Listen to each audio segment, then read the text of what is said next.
for today. It is a follow-up Friday edition. Today is the 19th day of September. That's 9/19/2014.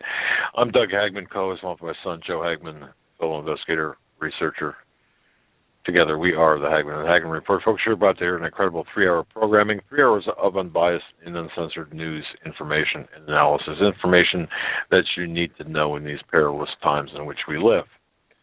You're listening to the only show where the news is presented in 3D. That's our mantra.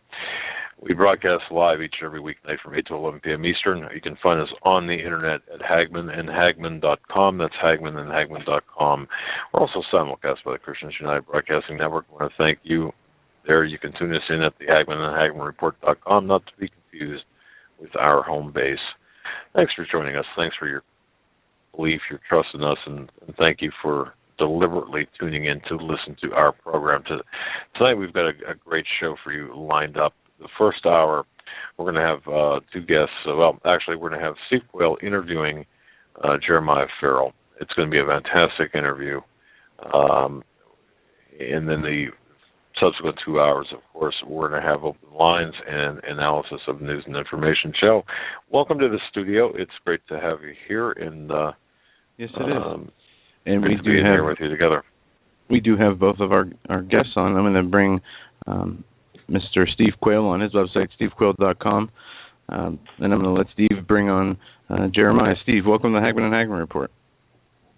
Thank you so much, Joe and Doug, and thanks for letting us bring on Jeremiah Farrell, who just got back from Iraq and getting his personal affairs in order to go back over. Ladies and gentlemen, Jeremiah led a team of all volunteers to go right into the heart of the beast in Iraq to basically help the Kurds to rescue, and by the grace of God, the Kurds were the ones that rescued the people that were facing certain slaughter. And I wanted Jeremiah to come on and share because so many of you were so gracious to help them. And you know, Doug and Joe, one of the things I've purposed in my heart that I want to absolutely get behind something that God is in. And so many people try and do their thing. Tonight I think you're going to hear a pretty remarkable story of how God led Jeremiah in his desire not just to talk about what's going on over there, but get involved. He obviously is a Marine. Jamie went with him, another fellow Marine. They had a couple other individuals that I'll allow him to speak to his team on. But this is the difference when people go and the people of God back them up in intercessory prayer. And Jeremiah made sure through his wife Amanda that they posted the updates. But with no further ado, I want to bring on Jeremiah. Hi, Jeremiah. It's good to be on with you. And Jeremiah, because you talk a little soft, go ahead and, raise your volume up and just share with the people because, again, so many of the people listening in were praying for you guys. And I want, the people to understand how God so marvelously moved. And so share how the vision began for you to do something, get involved, having been over there 12 times, meaning, as a Marine or as a, security contractor for the State Department. Share your heart tonight, if you would. Yeah, absolutely. First off, I just really want to thank the Lord for even allowing us to be part of this. It was truly, it was mind-blowing that He would use flawed vessels like us to be part of this thing that He's doing. I'm just so thankful to Him for even using us. Thank you, Hagmann and Hagmann, and Steve for having me on. Let's see. I guess it all started with the 40,000 Yazidis that were stranded up on Mount Sinjar. I have done multiple deployments to Iraq and Afghanistan. The Lord has graced me with the ability to go do those things without any harm coming to me. And I really am super thankful for Him doing that and giving me the training and the ability to go to these places and help out where needed. So when I saw what was going on up there and the systematic, beheading of children and just the horrible demonic things that were occurring, my wife and I were just somberly praying about, what we could potentially do. I know that the training background that the Lord has given me gives me a certain perspective on these kind of things. And my initial reaction was, I need to jump in there and start basically, rescuing these people with my own bare hands and helping to defeat anybody who would try and come against the innocent. At the same time, the Lord's ways are higher than our ways, and we know that we need to submit everything to prayer. And so that's what my wife and I did. We eventually got hooked up with another relief organization that's currently operating over in Iraq, one that my wife has done some work with. And I was put into contact with their director. And I told him my skill set, and I basically said, if possible, I'd like to help out in any way that you guys would need me, from a security perspective or just laying hands and praying for people. And we really had no idea what it was going to look like, but we just gave it up to the Lord. And within a few minutes, he called me back, and he had said that morning he was praying, where are all the ex-military guys that would help with this kind of thing? And then obviously we had talked, and he just knew that was of the Lord, so he pretty much gave me the green light to head on over there, and he asked me to assemble a team. So we just obviously continued to pray about it. I made sure to give you a call because the Lord's brought us together in a really interesting way, and I just obviously respect you and your heart for the innocent and your heart for being a watchman. So I discussed it with you, and you obviously told me that you wanted to help in any way possible and that I had your backing, which was really it was really moving, and I really appreciate that. So again, thank you, Steve, and thank you to everyone, all of your listeners and all of your supporters who have helped since you've put out the call for this organization and for us to be able to go and help these people. It's really I don't know, there's not much I can say other than thank you so much to everyone and to you, Steve. I basically started working on assembling a team of individuals, praying about it and finding out, that there's a specific person that needs to go over and do these kind of things, and it's not, the emphasis isn't on the training that they have, the emphasis is on their character and their heart with the Lord. And if they have the training required, then that's a bonus, and that's kind of how I looked at it. So that was the first requirement, and so I was asking former Marines that I had known, people who are in a similar line of work as myself, friends that I trust who are, able to do this kind of thing, who are freed up to be able to do it. The first team member that I got was my friend Toby. He's a childhood friend of mine. He's a paramedic. He's been trained in weapons since he was very young. He's a better shot than probably I and most of the guys I knew in the Marines were, so I felt very confident with him being able to go over with me. From then I was praying about a lot of different Marines and service members that I thought could help, because the security situation over there is one that it's just kind of concerning, and that's why the director of this other relief organization was happy to have us go over there and help them. But I don't know, I wasn't getting the response that I was looking for from these other guys. They're like, well, we'll think about it, maybe, I'd like to go, but I'm really not sure. What's it going to be like? And it wasn't really what I was looking for. So fortunately, you got an email from a former service member, a former Marine, who was infantry like myself, and you forwarded me his email, and I was slightly leery at first because I don't know the person, and you didn't know him personally or anything like that. But I told the Lord, and I believe, this is what he wanted, was me not to close the door on anyone, but to submit everyone to him. And so that's pretty much what I did, and I just continued to pray about it, and I talked with this individual, and over the course of the next couple of days, I just felt the incredible peace of the Holy Spirit, not to mention just his passion and zeal for helping the innocent was just right in line with what we were hoping for. His name is Jamie, and he's just been an incredible brother, and he became the third member of the team with myself and Toby. And then from then on, we continued to look for more members, and another friend of ours named Katie, who's a registered nurse, she works in the ICU at the local hospital. She expressed interest on going and continued to pray about it, and it ended up working out. So what we ended up doing is leaving in pairs. Myself and Toby left first, and Jamie and Katie came after that. And it ended up working very, very well, and we could tell that the hand of the Lord was on it completely the entire way. I mean, you know how little things happen here and there and verses pop up and somebody tells you something or there's a word here or a dream there. The Spirit of the Lord was over the entire operation. And, I mean, we got there and, I mean, we hit the ground running. The first day we were out with the refugees, I mean, it was kind of eerie getting into town. We were in Kurdistan, which is... It's just the northeast portion of Iraq. They have their own autonomous region over there, and that's where most of the refugees have fled that are fleeing from ISIS or ISIL or whatever they're called now.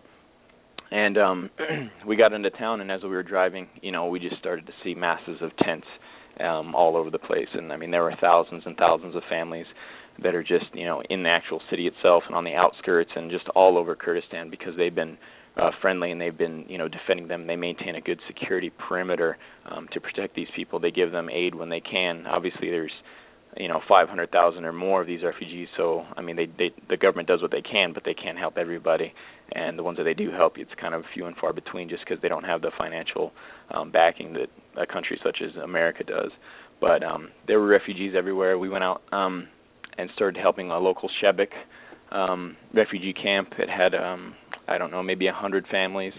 And the organization we went with and we're trying to help, it was on their heart to help the refugees who were on the outskirts, because the refugees who were in closer to the city center were primarily Christians, and they were getting help from the local churches, which is outstanding, and that's just a testament to the body of Christ helping one another, which we need to do. We need to help our family, we need to help our church body, we need to help the world. The Lord has called us to all of those ministries, but they were being taken care of by the churches fairly well. They each had a tent, which was good. They had shelter, they had some food.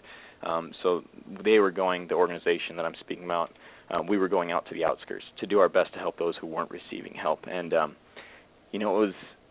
it could be a little dodgy at times, because sometimes we go outside of the security checkpoints, and that's outside of that ring of security that Kurdistan has. But we knew that the Lord was there and protecting us, and we had a peace of the Lord about it. And sure enough, when we go and do that, we were blessed with a security escort to do that. And we just encountered so many people who were in such dire need. It was just really hard to deal with at times. I mean, there was one outreach we did where there was a widow that we found out we had kind of overlooked, because we asked the leader of the refugee camp, how many families do you have? What are their names? What do they need? And they overlooked the widow, and as a result of that, we did. So she came up later and was like, what can you do for me? I don't have a husband. He was killed by ISIS. These are my 5 children. Can you help me too? And that's just, yeah, I felt horrible that we'd overlooked her, and we made it a point to make sure to go to her, first and foremost each time, and ask her what she needed, because that's one of the chief ministries, to the widows and to the orphans, and that's what the Lord has so graciously allowed us many, many times to minister to, and so many sick people over there with, from birth defects to, just diseases. And, when they're pushed out of their cities, they have to leave the hospital, and, unless they're going to convert or die. And so they leave their hospital, they leave the treatment, and then all of a sudden they're living out in the open, most of the times without a tent, maybe in an abandoned building or in their vehicle or something like that. And so they have no medical treatment. And that's one of the things that the Lord has called us to do, is to go over there and provide that medical treatment, which is why we were so graced to have Toby and Katie there. We could go and do assessments for these people and ask them what they need. And thanks to all the donations that your listeners and your supporters gave us through you and your help, we were able to buy, I think it was 12 trunks initially of medical supplies that we brought over on our trip. It made things difficult with baggage, but of course it was way worth it when we got there and we opened up the trunks, and there was just everything that we needed to help these people. From cortisone creams to insulin, to pain relievers, anything that you could imagine. We had our own little pharmacy almost, and we were able to help so many different refugees and hear so many heartbreaking stories. We just really appreciate your guys' help and support to be able to do that and to bless these people. And obviously, since we got there, they have local pharmacies in the city that we're able to purchase medical supplies and things that it's more difficult to get over here. You can get almost any drug or medical treatment over there just over the counter. It's kind of crazy. They don't have the regulations like they have over here. But unfortunately, the refugees a lot of times don't have access to that because their finances are so distraught. They spent all their money to just get out of the city and for food to even basically survive. So it's a pretty tough situation over there, Steve. Well, what's interesting, Jeremiah, is the fact that you prayed, you asked the Lord, and I want to share the background information, because obviously Jeremiah and I are friends. I'm friends with, we know each other, we won't go into our friendship and how it developed over the years, but the bottom line is I had laid a fleece before the Lord when Jeremiah, told me, hey, this is what he's going to do. Because number one, the first thing I thought is, Lord, I'm not going to support him unless you give me, God, your signature that you're in this thing, because I don't want my brother or his team, being basically slaughtered or murdered by these, demon-possessed, empowered entities that are slaughtering so many people. And I prayed that way. Now, this is interesting. Jeremiah said, I said to him, I think this is so cool of God, Jeremiah. He is so amazing. I said, Lord, you have to give me the proof that your hand is in this. And Jeremiah had asked me for $15,000 to get the team over there. And I said, okay, Jeremiah, I'll pray. And if the Lord provides that, I'll know that he's in it. Well, ladies and gentlemen, one of my friends who I don't know, he's a listener, and I'll just say his name is Vince P., sends me an email after I'm praying and said, I just sold my house. I want to give you $15,000. That's not embellishing. It's not fibbing. It's not lying. Instantly on that, I got to tell you, Jeremiah, I just broke down and said, Lord, bless my brother Vince P., because God, he answered your call.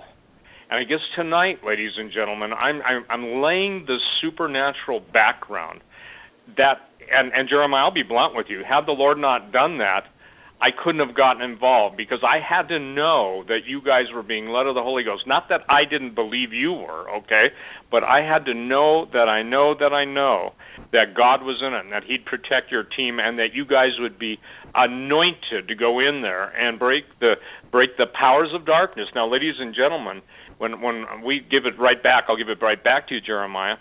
This is the kind of stuff that is real, what I would call functional and fluid Christianity. Because even though the Kurds are Muslims, Jeremiah, share with the people how you could literally see the Holy Ghost. Share with the favor, and again, no names, just, generalizations of the generals even, but share how God's favor absolutely made way for you, and that, again, ladies and gentlemen, we prayed. I want to put everybody in remembrance. We prayed for those people.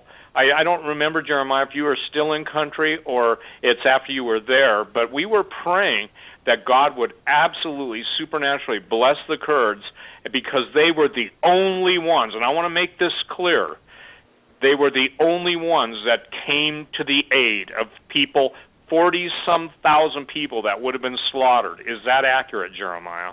And that's absolutely accurate. They're the ones who broke through and opened the road to Mount Sinjar and started evacuating the refugees, a few thousand at a time, and were putting up a defensive line to fight against ISIS, to protect the innocent and bring those people to an area where they could actually, be safe and have some security and get what they need. The Peshmerga have just been absolutely amazing in this whole thing. The way that the Lord has moved and opened up doors of favor with them has been absolutely incredible, because as I said, when we initially decided we wanted to go over there, we didn't know what it was going to look like. My first reaction is to go in there guns blazing, because that's, I guess, part of my personality, part of what the Lord's put in me to be a fighter and a warrior. But at the same time, I need to know that we need to have the wisdom of the Lord to go in and do these things. And so initially I had no idea what it was going to look like. And so we ended up getting over there, and I knew that helping the refugees was going to be a huge part of this, and the people who had just been displaced, and if possible, helping them to get from one place to another into safety, And, like I said, by the grace of the Lord, he was able to open that door so that we could help many, many refugees. But what I didn't expect was working with the Peshmerga. And it was just amazing, because the Lord opened the door by bringing one of the local Kurdish men over to help with us, and he became one of our interpreters. And his story in and of itself is just absolutely amazing. And after we talk about the Peshmerga, maybe we could get into a little bit about the people that we're working with, the former Muslims who have become Christians and seen the light of Christ, and just all that they've had to actually endure and go through to just serve the Lord. The blessing and the freedom that we have in this country that we take for granted, that we can even go to church and have families that love us while we are considered Christians. It's just, we don't know what we have. And anyways, maybe we can talk about that later. But the doors that have been opened with the Peshmerga are amazing. The individual who came to work with us, he had some contacts that were in government, in the Kurdish government, and they didn't believe that the people that this organization was over there to help these people. They're like, why would Americans come from America all the way over here into an area that's 30 minutes away from ISIS, and they're trying to make incursions into this city? Why would they come over here and help us? That doesn't make any sense. And in fact, two of the leaders of the relief organization we went over to support, they're living in the city, and they've got two of their children with them. And the Lord has called them to this kind of ministry. And that was the main thing that this person in government didn't believe. There's no way Americans would come over here with their children and help us. There's just no way. And then once they met us and they saw the kids, it just opened up the most incredible door with them, with the Kurdish government, with the military, with the favor. And my instinctive reaction is, why would you bring your children over here? But if the Lord tells somebody to do something, then man's wisdom is nothing compared to the wisdom of the Lord. And that's what they were guided to do. And that's how we've been able to get in with the troops and the government and everything. So she ended up opening a door, our government liaison. She opened a door to get in contact with a regional commander, a local general who is controlling a southern area down there. And we went to meet with him, and it was an amazing meeting. He laid out this feast before us, and I just felt this, I don't know what to call it, I guess guilt. I'm sitting there while they're laying out a feast before us, and I was just helping refugees who had hardly anything, but I knew that if I turned it down, it would be insulting that man who's inviting us to be there with him. So it was just such a strange feeling to eat, to be lavished with such a blessing. But I believe also that was the Lord just wanting to bless us, and we didn't want to turn that down, regardless of what it felt like to the flesh. But he lavished this feast on us, and then he just had this sit-down conversation with us where, he was thanking us. Like, we were there. I don't know how to put it. It's the most backwards feeling in the world when you go somewhere to help someone. You see that they're in need. You go and you want to help. And that's all that is in you, is just to try and serve and help the best that you possibly can. And then they lavish praises and thanks on you. And then you get more blessed by them than you could have ever possibly blessed them. That's what it felt like, and it just feels so strange. But he was just continually telling us how much he appreciated America, how much he appreciated the airstrikes. And when I heard about that, he appreciates the airstrikes. He appreciates, the help that we're giving. I know that, our government is doing the bare minimum that we possibly can to save face, but yet these people are so appreciative of the bare minimum that we're even giving. And they just looked at us with just this awe of appreciation, and it was really moving. And he asked us, he was saying, if there's any way that you guys could help us, it would be to help my soldiers learn how to treat each other if they get shot on the battlefield and if they get shrapnel wounds, because they don't know how. We don't have the training or the equipment for that. They're a very poor military, a poor country. They're fighters, but yet they don't have the equipment that they need to treat themselves if they get wounded. And that's, I heard that, and myself and Jamie in the military, we're drilled basic combat first aid from, the extremity wounds that you get with tourniquets and occlusive dressings for, chest wounds, and anything that comes as a result of shrapnel or bullet wound on the battlefield. We're drilled that over and over and over again in the military, and it was amazing because that door opened up, and it didn't open up at any other time, but once we got there, that door opened up to be able to help the troops in that way, and we just know that was the hand of the Lord. So we told him, absolutely, absolutely, we can help you. We'll come back the next day. We'll do our best to assemble some aid kits. We'll train you. We'll train your men. Whatever you need us to do, we're here to serve you. And so the next day we came back. We were able to assemble some just basic combat first aid kits with tourniquets and whatnot, and go and give a class to some of those frontline fighters that they had pulled them off the lines, and they just came in and they learned. And we did the best we could, and we were able to pass out some kits. We obviously aren't able to equip the entire Kurdish military, but we figure if we can just do a little bit, it might spread like wildfire, and they might see the need for these things, and they can even go and purchase them themselves. We'll do the best that we can to provide as many as we can, but if they can understand the priority of this, then it's like the whole give a man a fish, feed him for a day, teach him to fish. Obviously, he's fed for his lifetime. So we just need to get that into their heads, like this is important because you can save your buddy and you can save yourself. And, they want that. They just, they don't have the proper training, which is what we've been blessed to be able to assist them with. With all of the relief organization that you were with, were there doctors over there that you could bring the more heavily wounded people to? I mean, were there, if you will, field hospitals set up by CRI or whoever, is there? Or was it pretty much field dressing and prayer to, save as many lives as you can? Well, they had an interesting system set over there. We didn't set up any field hospitals. They're fighting, 10 to 15 minutes away from an actual hospital, and sometimes 5 minutes away from an actual hospital, because they're defending their own cities and their own lands, and the front lines is right there. So it's kind of an interesting situation. You see it. Unfortunately, a lot of them, they'll get wounded on the spot, and then they'll get thrown in an ambulance, and then from there they'll get taken to the local hospital. And it's the transit from the battlefield to the ambulance to the hospital that we think a lot of them were passing away, and we didn't see a whole lot of battlefield wounded, because the fights, they're skirmishes, they'll fight for a few minutes and stop, and a few shots and then stop, and we weren't there for a huge battle or anything like that. We were able to, the most notable example that we have is we were able to treat one of their generals. The government liaison pulled us over and said, we need to go right now. We've got somebody who's just injured. Can you help? And we're like, absolutely, of course. So we were able to go and meet with a general who had been hit in a car bomb.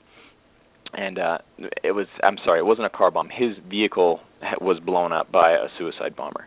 So that's it. They have these mixture of tactics. They use conventional warfare, and then also they include their, suicide bombers and vehicle-borne IEDs, stuff that's seen a lot in Iraq and Afghanistan over the years with insurgency. These guys are using it, mixing it with conventional tactics to conquer, and it's an interesting and horrible combination. But he was basically in his vehicle, and he showed us a video because ISIS posted the video of them blowing him up, and so it was eerie watching it on his own phone, the video of him getting blown up, and it was of an ISIS fighter putting a suicide vest on his wife or his concubine or somebody, and basically telling her to go blow herself up, and then her walking over, then videotaping it, and then blowing herself up next to his vehicle. And he was hit, his leg was injured, and then his back was injured because half of somebody else, the upper portion of somebody else's body was flown in the air with such impact that it hit his back and he was injured. So we were able to go and treat him. We had a team of guys come over from, I believe it's Grace Church in Illinois. They felt the call and the need. They saw the need that was going over, and they just bought tickets, 8 of them, including their pastor, Jim, and flew over to Kurdistan to see if they could help the refugees or anything possible, which is just absolutely amazing. I feel like we're of a similar heart and spirit, and those guys just blew us away, and they were able to help us make aid kits with us for the troops and everything. But one of their medics that came over is actually an 18 Delta Special Forces medic, and we were able to go with him and bring him along and just work on that general, and he did an absolutely outstanding job, make sure his leg was all patched up, make sure there was no shrapnel left or anything like that. And so, that was probably I feel like it was monumental, because not only were we able to help and treat the general, but we were able to pray over him and all of his men. And that's one of the coolest things I feel like about the Kurdish culture and about the Peshmerga specifically is they see themselves as Kurdish before anything else. They're Kurdish before they're Muslim. They're Kurdish before, anything culturally or ethnically. And so when we ask if we can pray for them in the name of Jesus, they just put their hands up and say, absolutely, just pray for us. So it's when you're, in a circle around a foreign general, whose background is Muslim, and you're praying in the name of Jesus after you just helped him with his shrapnel wound, it's an amazing feeling, and that's only the Lord. And like I said, I'm just so thankful that he was even would use us for something like that. But we went from one general to another, ended up meeting with the head medical general, and then we met with the actual head of the Peshmerga himself. He's the number 3 in government over there. And he met with us, found out what we were doing, and basically said, you have a green light to help our troops, to train our troops in any way possible. So that's the kind of favor that the Lord has given, and I hope that answers your question, Steve. It does, and what I think is interesting is look at how God in His way, His knowledge, His amazing intervention, He gave you favor at the top. And it was His favor, but also, compassion. I guess the thing that blew me away, Jeremiah, just from even reading, obviously you and I texted a few times or sent emails and stuff, but just the overwhelming gratefulness. And see, here's the thing that makes me wild. The rest of the world, and now I will say this, I believe Germany gave the Kurds $50 million worth of weapons, and that's good because they needed them. But yes. The deal is that doesn't take the place of Jesus. And isn't it amazing? You see the Americans who are over there answering the call of God Almighty, making a difference, while the very people in this country who would like to go and help, or are, let's say, even in the armed forces, are being stood down. And you know the whole situation. By the way, ladies and gentlemen, Jeremiah knows exactly what's going on. He and his wife have, like I said, been friends for years. They know it, they see it. And so when I would get the reports through emails and talking, communicating with them, it was astonishing to me, because here's what I think Jeremiah is interesting. You've lived this, so you can say amen to this. God's favor is based on who God is, not who you are. Right. What I mean by that is that you made yourself available, and somebody, sends, and I get a lot of emails like this. Like, well, what can I do? I really want to help the Lord. If you're sincere, and I'm not talking about everybody who's going over there, but to the people that have that attitude, God will show them what to do. I think it's critical too that you said something at the beginning of the show. You guys prayed. You and Amanda, your wife, prayed and said, Lord, we've got to do something. And I think it's amazing, because now the whole world, and I don't know how many millions of people listen to this, Doug can tell you, but on downloads, that there's a bright spot. Listen, there's no words to describe the fury of watching a child on videotape being beheaded, or Christian women with their breasts cut off. I'm sorry, but this is the real world. Or the rape, pillage, and plunder, the total disgust for human life. And yet, in the midst of the gore, in the midst of the war, it's the tenderness, the compassion, and for God so loved the world, it's Jesus. Now, see, that's what blows my mind. And so I want to thank you, Jeremiah, and Jamie, if you're listening, and also, your friend and the nurse. I want to thank you guys, and I say that from the bottom of my heart. And I want to thank everybody. My brother Aaron, God bless him, in Florida, I had made a plea. I said, look, I want people to match, $5,000. I knew how much money you needed to raise, and more than anything, I knew that, you guys are basically giving up everything to go and do this, and yet God, in His majesty, in His fullness of his I guess what I'm saying is His godhood, He provided for your families while they were gone. In other words, your wife, Jamie's wife, and the other families didn't lack anything, did they? No, it was just amazing the way that worked out, because in the very beginning, like you said, we were willing to go over and without anything. We came to you knowing that you would take it to the Lord, and that's one of the reasons why we came to you. But we were thinking to ourselves, even if that doesn't work out, and we have to go over and just trust that the Lord's going to provide and empty our bank account, well, that's what we're willing to do if we believe that this is of the Lord. And thanks be to God that, it didn't have to happen that way. And to you and to your supporters and listeners who were able to, there was no need that went, that we didn't have met at home or abroad. And all the time you were over there, Jeremiah, I was thinking all the time of this. The Jesus said, I was naked and you clothed me. Mm-hmm. I was hungry and you fed me. And what was the word of the Lord? Inasmuch as you've done it unto the least of one of these, you've done it unto me. And I want to thank again. Listen, I want to thank everybody that donated. Obviously, you saw the link on my website. But here's where I'm at. I want to be blunt. I was raised in church after I got saved. I paid my tithes, I do my offerings, and finally when I left the church, I said, Lord, from this point on, every dollar I give, I want it to be effective in a life. If I'm able to give $1,000, I want that to touch 1,000 lives. If I'm able to give $10,000, I want it to touch 10,000. Because I know this, and God did something neat, ladies and gentlemen. When I got to talk to Jeremiah yesterday, he had just gotten back and obviously catching up on sleep. I basically got a scripture in my heart, and I didn't know it's the same scripture that you and Amanda had been given, and so this isn't a one-shot deal, and I'll let you share that because I think that's a neat thing, because I intend, and I'm just saying this for my sake and for the people out there listening, I intend to stay active in prayer and in financing this thing, because look, Jeremiah, all of us in the United States, we don't know how long we've got. And in the name of the living God, I can tell you this, I think it was God's intervention in my life to show me that there comes a day of reckoning for the Christians. This isn't a guilt trip, but I remember standing before Jesus, having been translated to the judgment seat of Christ, barely understanding the theology by it, and having the Lord Jesus himself look down from his alabaster throne, the judgment seat of Christ, and saying to me, Steve, why when I've given you so much have you done so little? I hung my head and I said, Lord, give me another chance. And obviously he did, and why I'm bringing that up is this.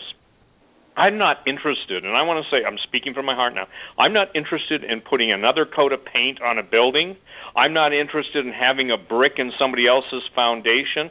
I'm not interested in anything but lives now. I'm not interested in anything but souls. And I've been like this for a long time, but what you've taught me, Jeremiah, is the fact that God is going to use, even in the insufficiencies, if we're willing, he will bring that which is necessary to do that. So, ladies and gentlemen, as Jeremiah, when I say recuperates, that's not a good word, reconnoiters. And obviously he's got a wife. And how old's your little one now? He just turned 1. Yep. So, I want people to understand this. And I got to tell you something, Jamie, God bless you. When Jamie first contacted me by email, which I forwarded to Jeremiah, he's already said that, there was something in Jamie's email that was mind-blowing. The guy, and I've never met him, but I intend to meet him, and Jeremiah, I said this, and I mean this, I am believing God for the ability to wash your feet, and you won't be able to say no. And the same thing with Jamie and each one of your team members as God enables it, because the scripture said, how blessed are the feet of him who bring good news, okay? And I say that because, listen, ladies and gentlemen, we don't know from one day to the next. King David said, teach me to number my days, Lord, that I won't trespass against you. And so I want to be as actively involved in making a difference. And you know what I've learned, Jeremiah? The greatest feeling in the world is helping those who could never help you, who there's no way to pay you back, and you don't help them for the payback. In America, giving was always related to a tax deduction, and I got news for you. That sucks. Forgive my language. The bottom line is that what you guys are doing, what you're yet to do, and again, tell me kind of now, if you would, and tell the listeners where you're at that was phase 1, okay? Phase 2, and I got to tell you, when the wind blows, you go with the flow, okay? And the wind of God is blowing, and God will bless the Kurds because they stepped in. It's an amazing thing to me how little the Westings see human life, yet, and it's true, Kurds they don't have the wealth of the oil nations and everything, and they've been hammered in history by everybody. So what's interesting is that, talk about a group of individuals, and God bless them, God bless their generals, God bless their politicians. When they have so little, yet they fight, and I got to tell you something. The shame of the United States will become historical over this. You mark my words. It's not a curse. It's just a true statement. And as God continues to reveal the true state of what's going on over there, because he promised there's nothing that's been hidden that isn't going to be made known. I think I'm asking you, those of you who, and I'm only saying this, I want to make this clear. I know some of you are just holding on for dear life. That's not who I'm talking to. By the grace of God, I pray for seed for you. But I'm just saying, for those who are frustrated like me, who have been burned out for 20, or I guess in my case, 40 years of going to church, actually 30 years, please get behind something. And before you do, before you throw money at anything, say, Lord, is this where you want me to be involved? Because once you give your money, your heart will follow. And I got to share that. Jesus said it. I'm not, making up new theology. And that's the greatest, and this is something interesting. Jesus didn't die for anybody's foreign policy. He died for his creation that was absolutely, how should I say this, defamed by the powers of hell and darkness. And in the midst of blood, in the midst of gore, in the midst of war, in the midst of some of the most disgusting things I've ever seen in modern history, yet God has a ram in the bush, and that's simply meaning the Lord has provided and will provide. So, ladies and gentlemen, I'll post again Jeremiah's address, but I'm asking those of you who can, those of you who are frustrated like me, those of you who believe in tithing and in offerings, I do, to stand behind this work, because, again, the greatest joy I've ever experienced in any giving, in any tithing, is knowing that the Lord is multiplying that in people's lives. Jeremiah, what was the outcome of that little girl? The one, was it a little girl that you were holding in your hands? Did she live? Yeah. No, she passed away. And it was heartbreaking. Oh man, that had to tear your heart out. Yeah, that was part of the original Shebek camp that we went to, and when we first saw her, she looked like she was dead already, but we saw that, she was struggling to breathe, and the next few days we went back, she was at the hospital, which we thought was good, and then we went back again, and she ended up being back, and she was just looking worse than ever, and she was probably 7 months old, and she might have weighed, 9 pounds, 10 pounds. She was just pale white, and all we could do was anoint her and pray over her, which the parents were more than willing to let happen, and unfortunately the next day we went back and she had passed away in the night.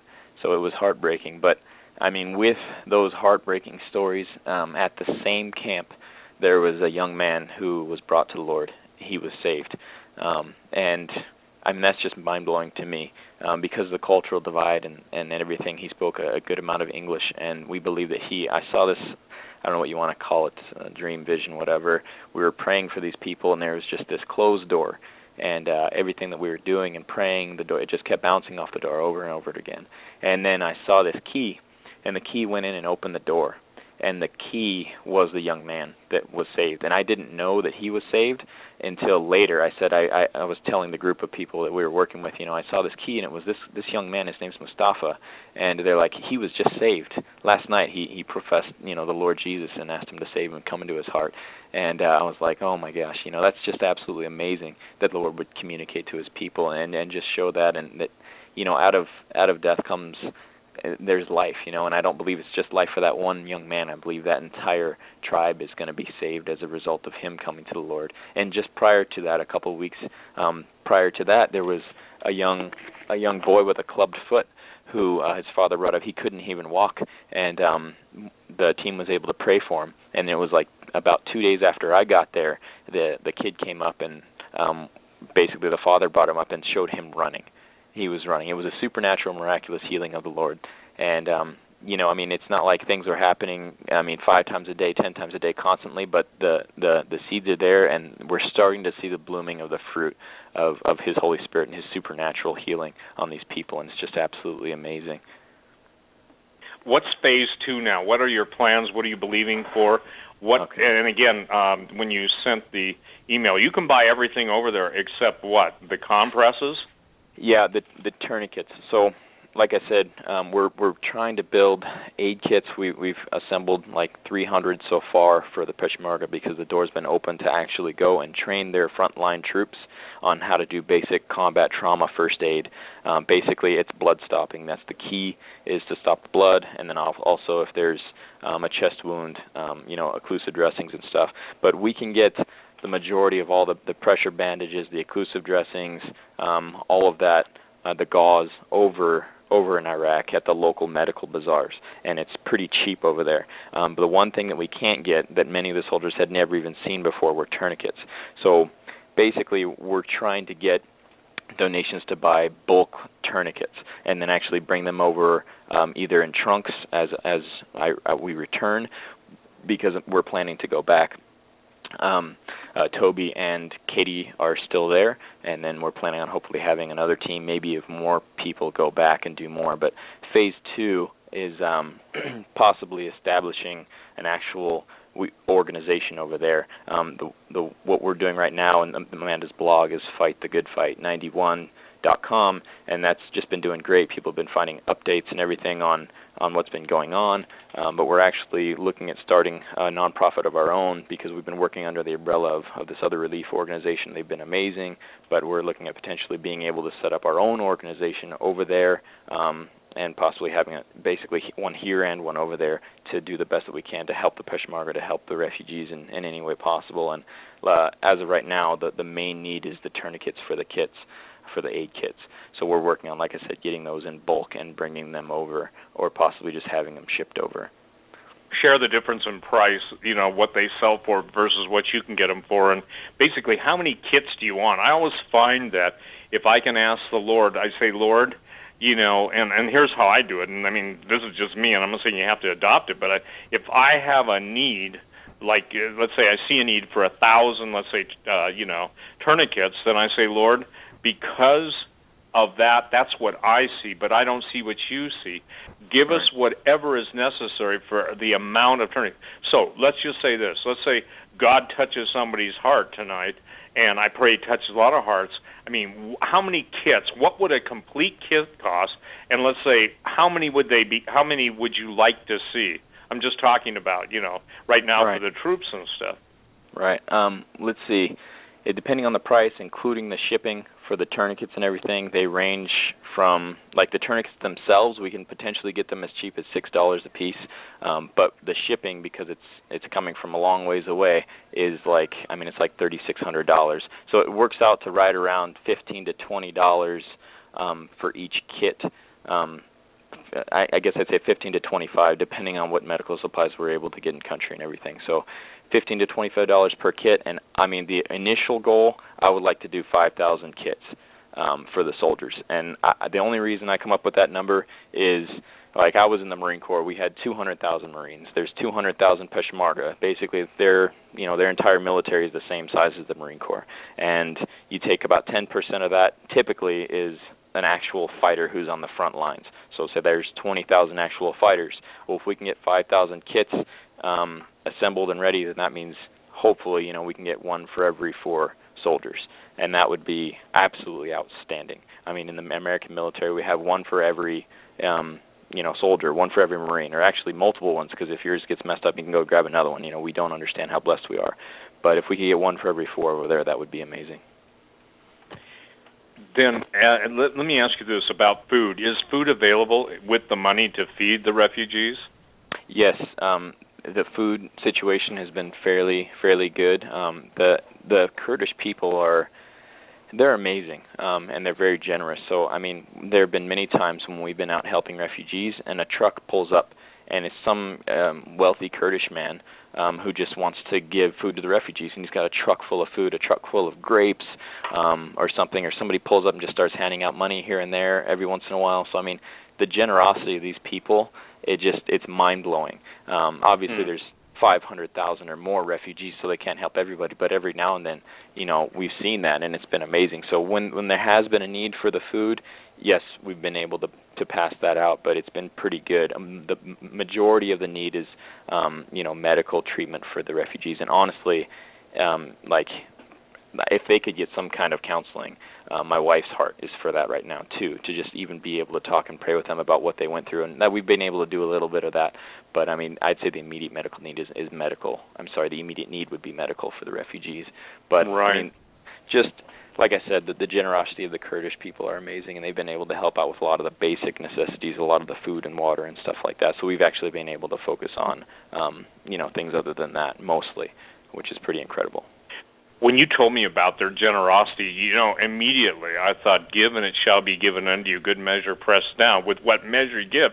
And that's amazing, because you're talking about something. You're talking about selflessness, and you're talking about a very amazing, almost, I would call it hospitality, but it goes beyond that. So given what's going on, I think it's just, how do I say this? It is so much the Lord that, again, give out your website, because, again, I want people to know that, and here's one thing that I know about Jeremiah. The deal is I can tell you this, I have to twist his arm, and this is only saying this because I know you, okay, and I'm your friend, but I'll tell it like I see it. The bottom line is that I've never seen him take his needs before everyone else's needs are met. Amanda had what I would call computer seizure. What did she go through? 3 or 4 computers, and she was apologizing to me because she couldn't get the updates up. I don't know. I don't know. It was at least 3 computers. Well, somebody, I don't know, maybe Amanda or got her thing and gave her a brand new an iPad just because they didn't use it. Yeah, and it so was amazing. Yeah, go ahead. No, it was just absolutely amazing. I really feel like that was the enemy, coming against what she's been doing back here, because she's the most amazing person that I've ever met in my life, and she's the most capable, just godly, wise woman, and I'm just so blessed to even know her, let alone have her as my wife. But her back here, just the things that she's been doing logistically to have everything work out so that we can focus on helping these refugees. And she's been focusing on fundraising and working with you and updating the website and everything with a 1-year-old and no sleep at night. And then all these computers crashing one after another. And it was just, I know that was the enemy coming against her. And so, I mean, honestly, one thing that anybody who's listening to this could pray for would just be my wife, and just protection over her and blessing over her. And share with people too. She just got bit by a black widow spider. Yeah. And Amanda has fought. Why don't you say it? I mean, she's fought immune suppression, and I mean, God's given her victory. But ladies and gentlemen, I want you to really put these guys on your prayer list, because again, they're on the front lines.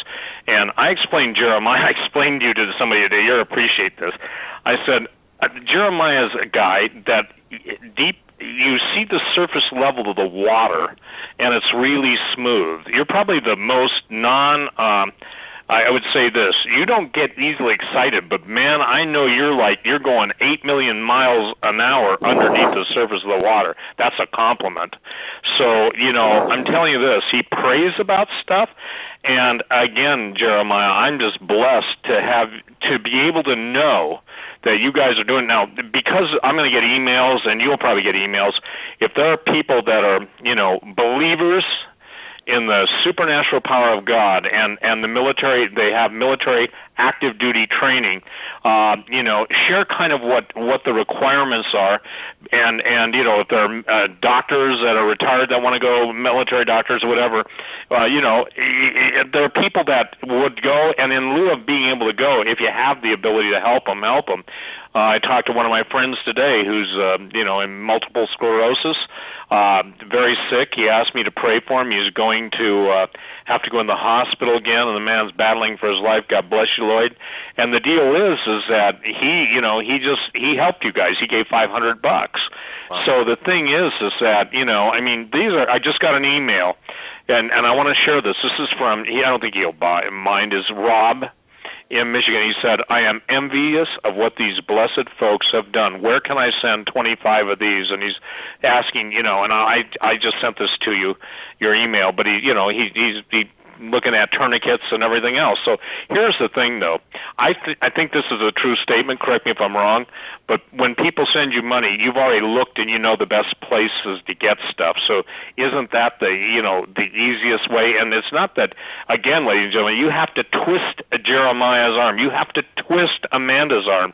I mean, and I'm just going to say this. I said, you go get a computer, Amanda, and you send me the bill, because I could tell she's so weary. You know how I knew she was up late? I was up late, and I'm seeing her posting and sending me, I think, an apology at 2 o'clock in the morning. I thought, that is not going to be the case. But by the grace of God, the Lord used someone else to do it. And I'm not saying, I'm just saying this.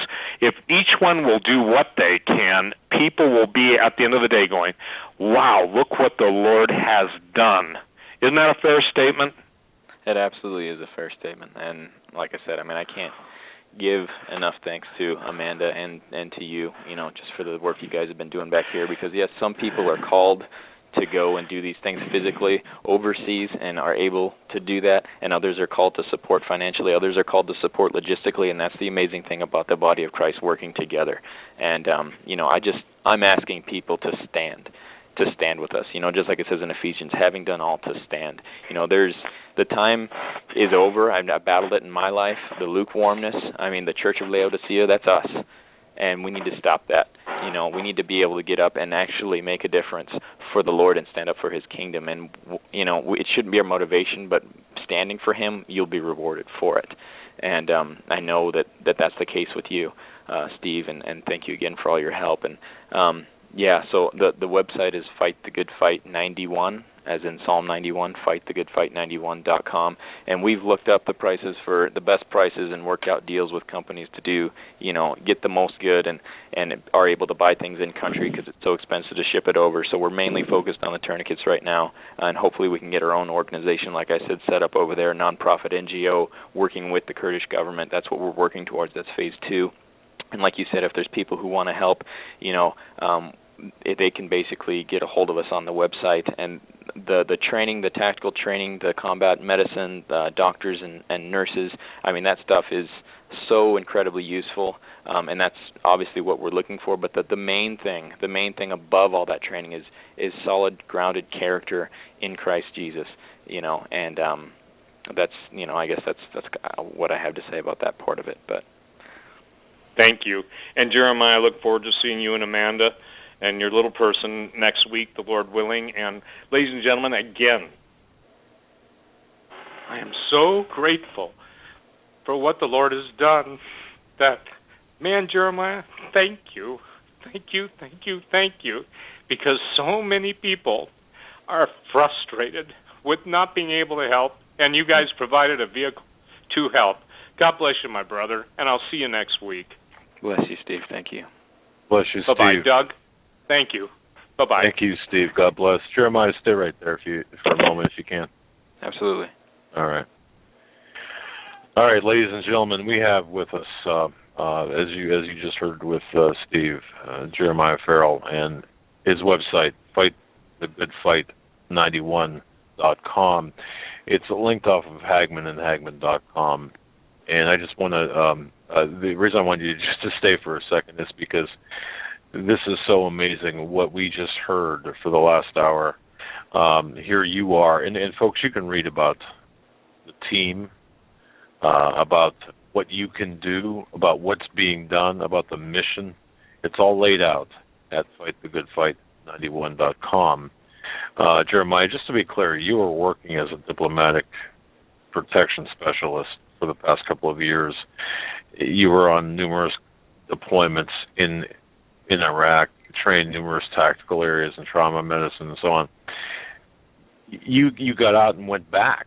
Is that the because we have a large segment of our audience who really doesn't know about this. I know that Steve knows and his readers know, but a large portion of our audience doesn't know. But you went back because you saw the need to help these people. Is that correct? Yeah, absolutely. I've been, like I was saying before, just incredibly blessed with my military career. And, the deployments I've been on, just received lots of incredible training that at the time I didn't realize it, but now I kind of realize that obviously for the times that are coming to our own country, it's going to be valuable, and I believe the Lord's been instilling it in my life and in others' lives to be able to, basically be warriors for the end times, spiritually and physically. And so yeah, after I got out of the Marine Corps, I started doing diplomatic security over in Afghanistan, and I wanted to ensure that was the Lord's will, because there's no part of me that wants to be away from my wife and child. They are my priority, and I love them so much, and it's painful every day that I'm away from them. But we both felt like it was of the Lord for me to go over and work in Afghanistan. And the crazy thing is, I got amazing, incredible training over there that basically refined everything that I learned in the Marine Corps, TCCC, the tactical combat casualty care, the stuff that's based off of the special operations, debriefs. We're constantly training that over and over again.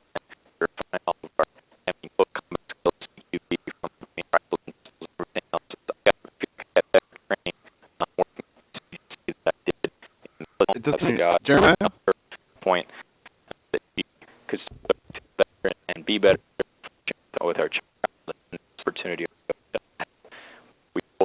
about it, and we live in certain skills that could help. I mean, it help, and you know, you have to hear not to do it, you know, something. Okay, Jeremiah, I got to tell you something here. That the equipment, the devil must be really working overtime to block you. Every fifth or sixth word is only coming through, my friend. I'll tell you what we'll do. If you can just listen just for a second here. Hang on for a second and listen. What we're going to do, we've already done this on the left-hand side of our website, folks, HagmanandHagmann.com. Is, of course, Jeremiah's website, fightgoodfight91.com. Jeremiah, we'll have you back on. Don't try to talk because it's going to come through as scrambled garbage, and we apologize for that. But we're going to have you come back on, give us regular updates. But I just want to say thank you so very much for doing what you do. This is really ground level trench, spiritual and physical warfare, and of course the enemy doesn't like it, and we can see that now. But Jeremiah, we're going to cut you loose now. I just want to say God bless you. May God keep you and your wife and every member of your team safe. Thank you for coming on our program and sharing what you did. God bless you, my friend. And I apologize about the audio difficulties, but boy, I'll tell you, we're being messed with in a big way. Jeremiah, God bless you. God bless your family. God bless your mission. Thank you for coming on. Wow, folks, that was an incredible first hour, and that was Jeremiah Farrell, fightgoodfight91.com, assembling a team to go over to not just minister, but to provide actual physical support and help, assistance to those who need it. Now I'm choking up here. It's just such a I mean, think about that, folks, and think about our government, what we've done to cause this mess, and what the renegade in chief has done to exacerbate, not necessarily cause, but to exacerbate this mess. I don't even want to make this a political issue. It's not. This is a human issue. This is a good versus evil issue. All right, with that, was a wonderful first hour, and we apologize to Jeremiah. Once about halfway into when you were talking, it almost sounded like a rotary phone. Your voice was just going. No words. Oh, is he still on with us? Yeah, he is still on. I don't know if he can hear us or not. Wow. Okay. But Jeremiah, I'm going to put you on mute, and you're free to hang in there and listen. And if you do want to call back, you can call back in, and we'll bring you back on, and hopefully the sound will be different. And folks, I did open the interactive chat now. If you want to jump in, especially because of those audio issues we were just having, so I want to know if we sound okay. Joe, your audio is cracking now. That's what I see in the chat. Let's go to a commercial break. We'll see if we can fix this mess, and we'll come back. To the Hagmann and Hagmann Report on this Friday, September 19th, 2014.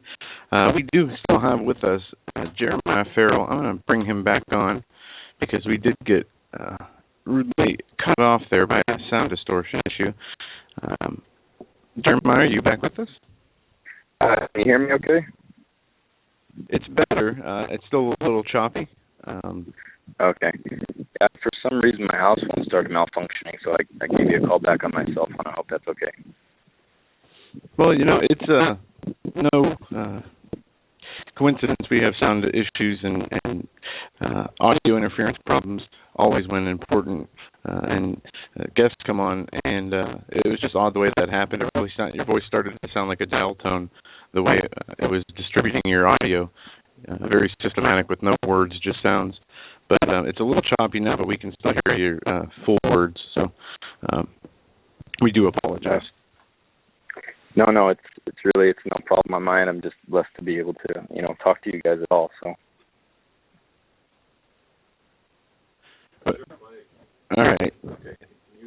Here, I'm bringing you on, Dad. There you go. Okay, there we go. Can you hear me, Joe? Yes. Okay, all right. Jeremiah, let me ask you about ISIS. Well, first of all, how long have you been back? I just and you're free to go anytime. Obviously, I just kind of want to learn a little bit more about the situation as it unfolds and as we see it on the news. Well, let me just start out with asking you how long you've been back since your last tour over there, well, your last mission through FightTheGoodFight91.com. I just got back on Tuesday, actually. So, wow. Okay. just a few days, and I came back to basically organize things at home and be able to go back over and stay for a longer period of time. We're only going to stay for a little over a month initially, do the most we could, and then pray about staying longer. And we just feel like that's what we're supposed to do, is stay longer. And I just decided to come home a little early because it seemed like there was a little bit of God's grace for that. And so I did. We're going to square things away at home and then basically go back for an undetermined period of time because there's just such a great need over there, and we just want to help all that we can. Gotcha. And I must have 24 emails from listeners wanting to know where to help folks. Send emails or visit FightTheGoodFight91.com, and there's a link off of our website there, and you can contact the team directly. Jeremiah, the threat posed by ISIS over there right now, is it increasing, or is where you're working at? And this is another question where people are asking: is this going to become insurmountable, or are you going to be able to weather the ISIS threat? Honestly, I really believe, at least recently, that it's been declining. Ever so slightly. Like, we would go and meet with the Peshmerga, and they'd tell us about the latest victory that they had against ISIS in this city or that city. And I think that's a huge morale thing, because the main thing I believe that drives ISIS and basically fuels them is the fear of everybody else. So, they might have 200 ISIS fighters that go into a town of 200,000 people, but they'll be able to displace all 200,000 of them because of the fear that they carry with them, because they're so extreme in what they do. But honestly, recently I felt like it's been declining ever so slightly. The main thing that I'm concerned with, and that I believe that the Kurdish government is concerned with, is not so much a full-on frontal attack against Kurdish cities such as Erbil or other ones like that. It's more of a potential slow seeping in of ISIS forces into the city, and then from there functioning as an insurgency, like the U.S. has been fighting in Afghanistan and Iraq for years. And that, honestly, is the more damaging thing that they could potentially do versus a full-on frontal attack. They wouldn't be able, in my mind, to defeat the Kurdish forces in conventional warfare because they're smaller, and the Kurdish forces are they're much larger. But if they went under the radar and started doing IEDs and roadside bombs and things such as that would be more dangerous. And they have started that. There was one vehicle explosion that they took credit for while I was there. It was a few miles away, and everybody survived, which was good. But that would be the main threat that we'd be concerned with. I understand. Okay. And I've got an email here from JKL listening from Dallas, Texas, listening live. Thank you, JKL, for this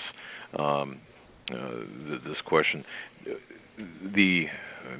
Essentially the genesis, or the nugget of this question is this: what do people here in the United States, what do we need to know about what's taking place over there that we're not getting, that we're not being told by our media? What's being censored out, or what's being muted down? Is there anything that you could tell us from your firsthand experience that we're being told by our media? I might anger some people. I don't know, but I'm going to quote one of the interpreters that we have. He was formerly ISIS. He wasn't violent, militant wing, but he was one of the political supporters of ISIS before he got saved, and he started working with us, with the organization we're working with. And which is absolutely amazing. His story is just amazing in and of itself. But he said that the key thing about ISIS and organizations like them is that they are, the more someone divulges into, I guess you'd say, the teachings of Muhammad and Islam, the more educated they are into that, the more that they want to actually replicate those teachings and replicate Muhammad's life. And the reason why you've got ISIS fighters taking 6-year-old brides for your 5, 6, 7, 8-year-old girls and making them their wives is because that's something that Muhammad did. And the reason why they're trying to conquer and convert everyone, and if they won't convert and kill, well, that's because they're the founder of their belief. That's what he did. So the main thing I think that the media is missing in all of this is they just kind of label them as, well, these people are extremists. And what this individual told me, is he came from that, and he said, well, yes, they're extreme, but they're really just following what they believe, if that makes sense, and the teachings of their founder. Yeah. They're really not extreme or radical. They're orthodox, perhaps. Orthodox beliefs based on the Quran. Right. And I know the Council on American Islamic Relations listens to this broadcast. They record this broadcast. Hey, too bad. I mean, let's tell it like it is, and that is like it is. So there you have it. Before we cut you loose here in this, before the end of this segment here, Jeremiah, boy, I mean, there's so many different directions we can go. With your military acumen, your military prowess, we here in the United States hear about the threat of ISIS. Your combat experience, everything you know, does ISIS pose a threat here to us in America? Absolutely. I mean, that's one of the main things as well, to answer your email's question, that we should understand about that, is it's not that they're over there, they're over here too. And that's one of the things that the generals, when we would speak to them about, about what they're doing and how they're fighting on the front lines, we would tell them thank you, because they're not fighting for just the Kurdish people. They're fighting for the entire world. They're standing up against evil and putting that line down and saying, no, we're not going to give you any more access. We're going to stop you right here. And that's across the board. The amazing thing to me was across the board, no matter which general or military or government representative we spoke to, they all knew, and they would all say in one way or another, that we're not just fighting for Kurdistan and for the refugees. We're fighting for all of humanity. And I think people need to understand that it's not just something that's isolated over there. They're over here. They're in our country. They're taking pictures, from their iPhone and putting them up on their websites, and sending them out, tweeting them and whatnot. They're over here. And the thing is, I mean, I've heard a while back that, in Israel, there's an armed guard for every 10 or 20 students. I mean, there's metal detectors everywhere. Even in Kurdistan, when you go into the mall, you go through a metal detector. And in America, our security is so lax because we don't think anything can happen to us internally like that. And in reality, we need to be wise and understand that the threat is huge and that they're already over here. They're just waiting to strike. So, I mean, for me, the public schools, the malls, everything else where there's no security, the transportation from trains and buses and whatnot, those are huge targets. And that's what we just need to learn from history of what's happened in Israel and other nations and even in Britain. And we just need to realize, if we don't understand and study history, then we're doomed to repeat it or allow it to happen to us. So we just need to be very concerned about all those things. Okay, I understand that certainly, and we have to know that the threat is here, and we've investigated the threat as well in our capacity as investigators, and we understand that there is a huge threat to our security here in the United States, and the fact that these paramilitary trained fighters are in fact here in this country. So I get that. All right. I'll give you the floor. We got about 7 minutes here left of this particular segment. Anything else that you want to tell us about Fighting the Good Fight 91.com, your mission, your team, your needs, anything that we didn't go over? The floor is yours, sir. Okay, I guess I'd just like to share a couple of the stories of some of the people that have gravitated to working with the relief organization that we're working with over there and to us. and what they've kind of had to go through, because their stories are amazing. I mean, one individual we work with, he was, I guess, the chief evangelist in Baghdad, which is kind of an interesting sentence if you think about it. But he was on the corner every day, passing out tracts and Bibles until he was arrested and thrown in prison. And then from there, he evangelized his prison guards, and into following Jesus. I mean, and that's somebody who we work with on a daily basis. And I'm so honored to be able to work with these men, because they show what it really takes to be a believer, the cost of being a disciple of the Lord. Like, we don't realize that in this country, and to see them just every day living and breathing and serving and helping, just absolutely, I don't know what else to say. It blows my mind, and I wish that I could. What I want to do is capture all their stories and then just share it with the people over here, because I mean, I've got this gentleman, the chief evangelist in Baghdad, he's working with us, and he won't let me carry my own bag. Like I go to put it in the vehicle or whatever, and no, I got it. And I can't convince him to let me serve him, even though I try. It's kind of a battle between the two of us. But that's the kind of humility and the servanthood that he shows us. And then there's another individual over there who's working with us, and him and his best friend converted to Christianity from Islam, and his best friend's parents called him home. After they found out he converted, his parents kind of shunned him, but his best friend's parents called him home, and he thought, that's so cool. They're gonna open themselves to me, because they were shunning him, and they called him home, and then the family killed him. They shot him and killed him, and then he's there, and he doesn't know what to think, and then his family calls him, and it's like, come on home. So what's he supposed to do, But he does. He goes home, and they tell him that you have 3 years to change your mind, and then we're gonna kill you. And he knows they're not just saying that, it's the truth, because look at what just happened to his best friend. And he's living with his parents and his family right now in their house, and they tell him, you have 3 years before we're going to kill you if you don't convert back to Islam. And that yet every day he's got a smile on his face. Every day he's out there helping us with refugees. Every day he's coming with, Bibles in the local languages to help us. He's interpreting for us. But God is good, but it's okay. It's all right. God's got a plan. If they kill me, then I'll die for Jesus. That's his mindset, and there's no box for that in America. And I just realized I wish that people would be shaken to the core by these stories. And we've got another individual who's working with us locally, and he was a police officer, and some Muslim extremists went into a local church where it was his province to basically be in charge and protect that area, and they basically took him hostage and started killing people. Like, killed a baby for crying. He walks in and he sees after it's all over, babies with holes in their heads, and all these people are killed, and then the government comes in, and it's the police government that he was working with locally in Iraq. It wasn't Kurdistan. The police government comes in and just kills everybody, the hostages, the bad guys, the extremists, everybody. Wipes the whole church clean because they don't want that whole issue coming out of what happened there. And through that, he was saved. And because he had a Bible that he kept with him, that somebody gave him who was trying to evangelize him, and he just kept it for the heck of it.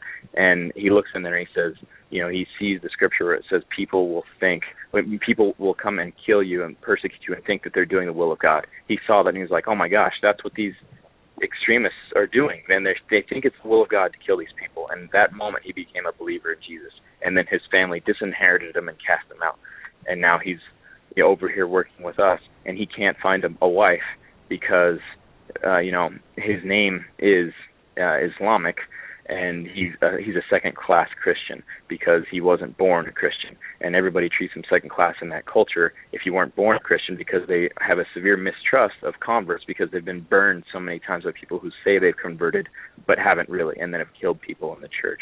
So it's such a hard situation for him. But they love Jesus, and they always have this amazing, optimistic attitude, and I want people to understand that if you're a follower of Christ, it's more than just words, and yeah, it's just amazing what they're able to do. And so much to really, from my perspective, so much more to learn, so much more to understand.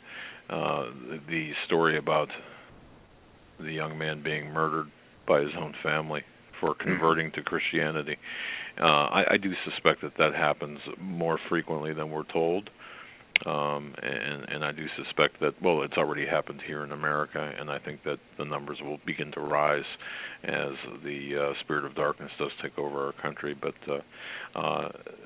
Jeremiah, we've never met in person. I don't believe we have. But I'll tell you, I've heard Steve talk about your mission, and very highly. I feel in a way that I know you.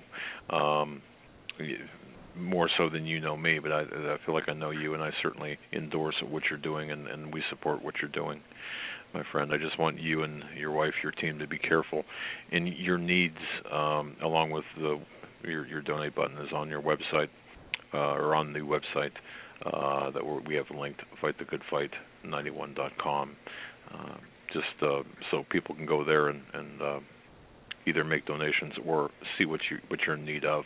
For example, brewer's yeast packets you've got here, and such, things like that, MP3 players and so on. You'll be adding to that or keeping that current, then, I suspect, correct? Yeah, the brewer's yeast has helped the nursing women to volumize their milk. My wife's really into natural treatments, and she knows that can help the nursing mothers with their infants. The MP3 players are to play, the Bible in Arabic or Kurdish, because a lot of people don't read over there, so it's hard when you pass them on a Bible and they can't read it. So there's many different needs, things that we're asking donations for and whatnot to help out, but we'll continue to update that. And, Mr. Hagmann, I just really appreciate your time and your heart and your ministry, so thank you. Well, we appreciate you as well. All right, Jeremiah, thank you so much for your extra time that you spent with us. God bless, and you take care. We'll be in touch again, certainly, perhaps off air. All right, folks, we're going to take a very short break. We'll be back on the other side.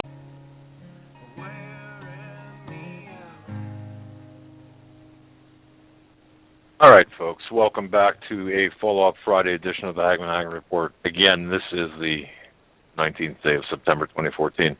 Thank you for that mid-hour reset, if you will. We did reset some audio equipment, and hopefully we're coming in louder and clearer in this case. I just want to say it's interesting when we have specific guests on, and we were talking to Russ Dizdar about this yesterday. Joe and I were, and I can't remember, Joe, if we mentioned this on air or not, about how the devil, in fact, appears, or Satan, the forces of darkness, do appear to take dominion over electronics, even. And I just want to, if I can, share something with you that Russ Dizdar had written or had provided, and it's actually, I'm going to paraphrase something that he's written. All right, and for those who are planning on attending the conference in Chicago next weekend, it's my understanding that it's sold out. So if you have your tickets, great. If not, boy, we apologize. I think this is the fifth year in a row it's been sold out, or fourth year in a row it's been sold out. So if, in fact, you have your tickets, we'll see you there. Russ is gracious enough just to give us a little table in the corner, I think in the entryway of the hotel, just as kind of a meet and greet area, so we're out of the way of the flow of traffic. So that's a great thing, but it's going to be a great conference, and this is going to be about satanic ritual abuse, satanic crimes, pretty heavy-duty stuff, and a lot of law enforcement there as well. But something that Russ had written, referencing Revelation 16, where it says, "Then I saw three evil spirits that looked like frogs that came out of the mouth of the dragon, out of the mouth of the beast, and out of the mouth of the false prophets." And Russ talks about the sight of a pink head that burned itself into his mind. It happened the very moment that he saw it, and that image had never left him. He writes, "It has fueled my passion to fight radical evil and the devastating rituals that practitioners use in growing and unprecedented numbers." Now, folks, what he's saying here is the fact that The dark ritual satanic abuse is growing. Now listen to this. During a law enforcement training on advanced occult satanic crimes, a crime scene was shown to us on video.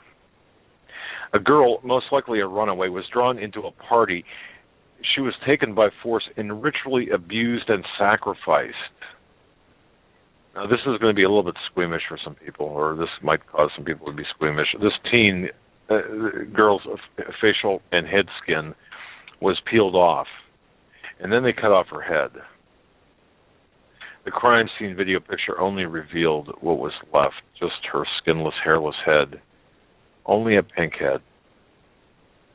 And he writes how much he hates radical evil. Now think about that, folks. Think about being really skinned alive, having the skin of your face removed, having your hair removed, and then burned, and pre-death, pre-mortem injuries. It's unbelievable. And he states that he's seen a number of ritual sites. He's viewed hundreds of crime scene photos and read and listened to hundreds of accounts of modern-day satanic rituals. All this since the 1980s, which really it was the impetus for him to track and investigate and expose this radical satanic ritual abuse. Now, just very quickly, and I'll just go over this and I'll hand it back to Joe, but he talks about the past and notes that one only has to study the dark rituals of the past to see the gruesome accounts of ungodly human sacrifice and devastation. And, of course, you've heard accounts of these sacrifices reported around the world in places like some are China, England, Chile, Ireland, and more. Two of the most renowned sites would be the Mayan and Aztec civilizations. This is going back now centuries, if not millennia. Though many have fallen for the view of a quieter, gentler Maya, he writes, the truth is modern-day stories, documentaries, and spiritual revelations of 2012 Mayan prophecies. And you've heard him talk, too, about, and I'm going to try to pronounce this correctly now, the Quetzalcoatl, cloak the blood-soaked temples and grounds of these ancient sites. But he writes, one report is that there were 136,000 human skulls on racks, body parts, all lined up as trophies, if you will, of ancient Aztec blood sacrifice to old demon gods they feared. Another report is the agonizing ritual slaughter of living human beings by Mayan priests, and some were stretched out on, those old racks, where they stretch bodies out, only to have their insides ripped out by demon-appeasing, wife-wielding priests. And he goes on to talk more about the modern-day movie makers and book authors like Daniel Pinchbeck's 2012, The Return of the, again, I'm going to have to slaughter this word, Quetzalcoatl. I'm not sure how Russ pronounces that, but anyway, they seek to reveal a sparkling spiritual Mayan civilization of the past that may help bring about a return of those days and a return of a god or god-man, meaning Nephilim, once worshipped. Now, the present. Let's move on to the present, because this is what's going on today, and I feel this is very important to share. Occult historian James Webb declared in his work, and his work is The Occult Establishment, that the second largest proliferation of occult literature was released back in the 1960s here in the United States. Now, the first was unleashed in pre-Nazi Germany. But go back and think about the 1960s for a moment. We had the Beatles, the anti-war movements, if you will, the sexual revolution, Eastern mysticism, which made a really huge return, and Paul McGuire talks about this, the 1969 start of the modern Church of Satan. That, in tandem with the release of self-proclaimed Dark Pope Anton LaVey's The Satanic Bible, that was the decade of the 60s. And the Satanic Bible, by the way, really spelled out for many sex, destruction, and even death rituals. The 60s was only the first dark steps of an even darker path of left-handed rituals, if you will. Many of these dark rituals of Aleister Crowley or Babylon working ritual by U.S. rocket scientist Jack Parsons helped open the doors to modern rise of dark rituals and manifesting dark powers. In her book, and this is important to understand about the present, in her book, Crime Warps, author Georgette Bennett predicted that the 1990s would be a dark decade with a primary rise in satanic and occult ritual crime. Well, it's interesting that law enforcement agent Tom Wedge unleashed his book, The Satan Hunter. His book gave local police the tools to uncover, investigate, and seek trace evidence at satanic ritual crime scenes. But I'll tell you something. Statistics are not being kept properly about this. Russ and I talked about this with Joe yesterday about the satanic crime scenes, and really this is a deep, dark secret that's being hidden. Folks, satanic crimes, satanic rituals, satanic ritual abuse, kidnappings, child sex, slave trafficking, all of this is on the rise. And if I may say, and I know Dave Hodges has written about this, and if you can go back to the Franklin cover-up, the Franklin Savings and Loan, Larry King, and think about that and multiply that exponentially.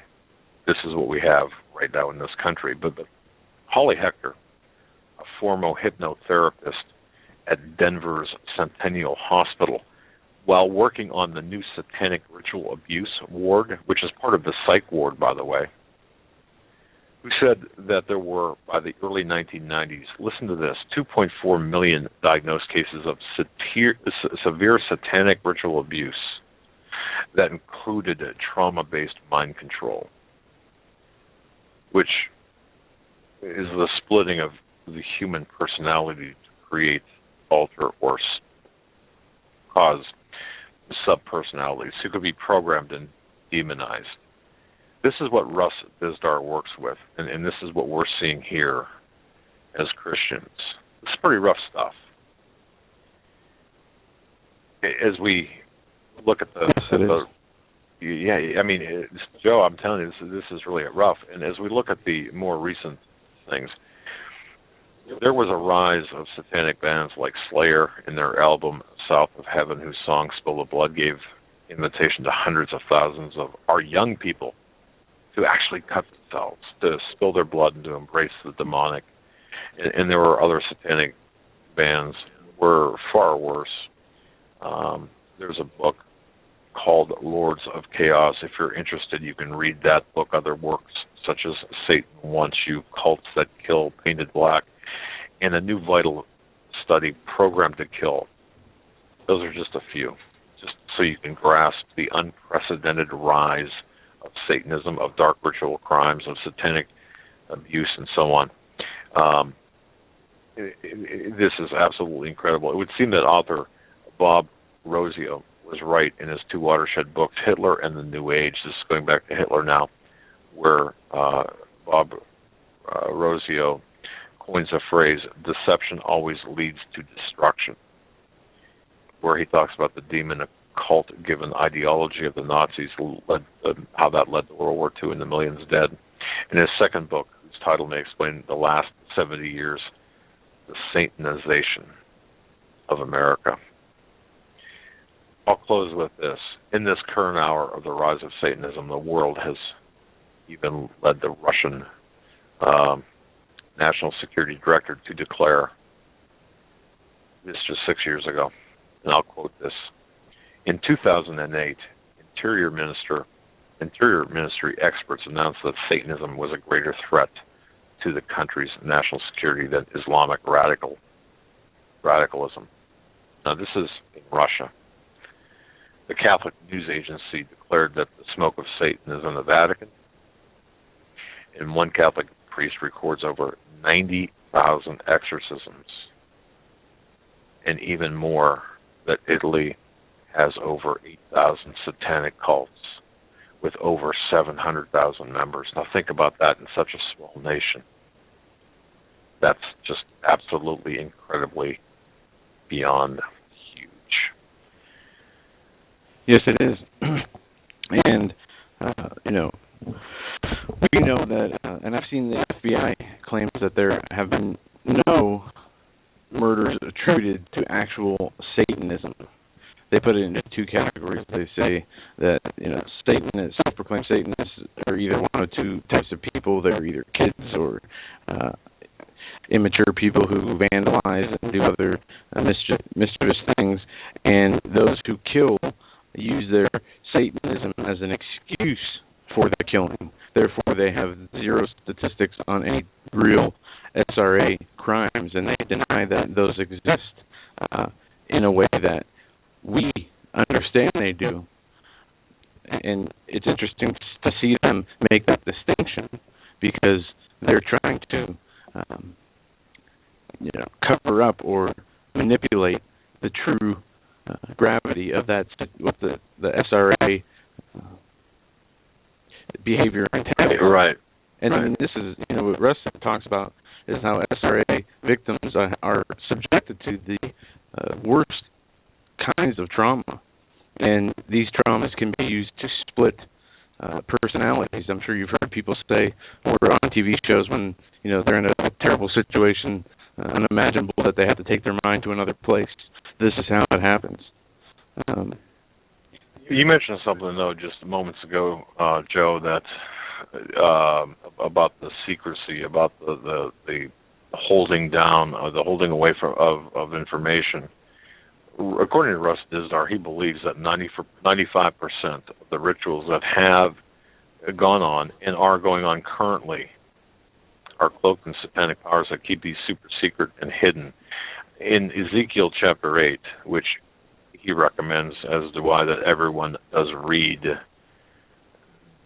Ezekiel had no idea that there was this long-established Luciferian serpent worshipping going on right there in the city of God. It took a higher supernatural power, or actually the hand of God, to lead the biblical prophet to the cavern, into the cave, to witness what in God's sight was absolutely detestable. So it is this secret power of lawlessness, or Satan's supernatural operative power, as referenced in 2 Thessalonians chapter 2, that was and still is behind the rise of the dark arts, rituals, ritual crimes, satanic ritual abuse, global manifestation of demonic activity.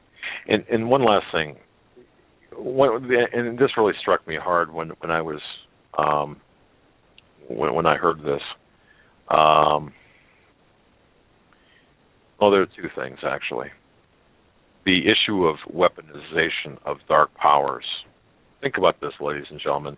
In 2 Kings chapter 3, a demon-worshipping king from a demon-experienced nation was at war with Israel. All right, now think about this. This Moabite king was losing, so he, like an old military king, sent out 700 more soldiers to fight war, or to fight. The pagan nation was still losing, so what the king did was this.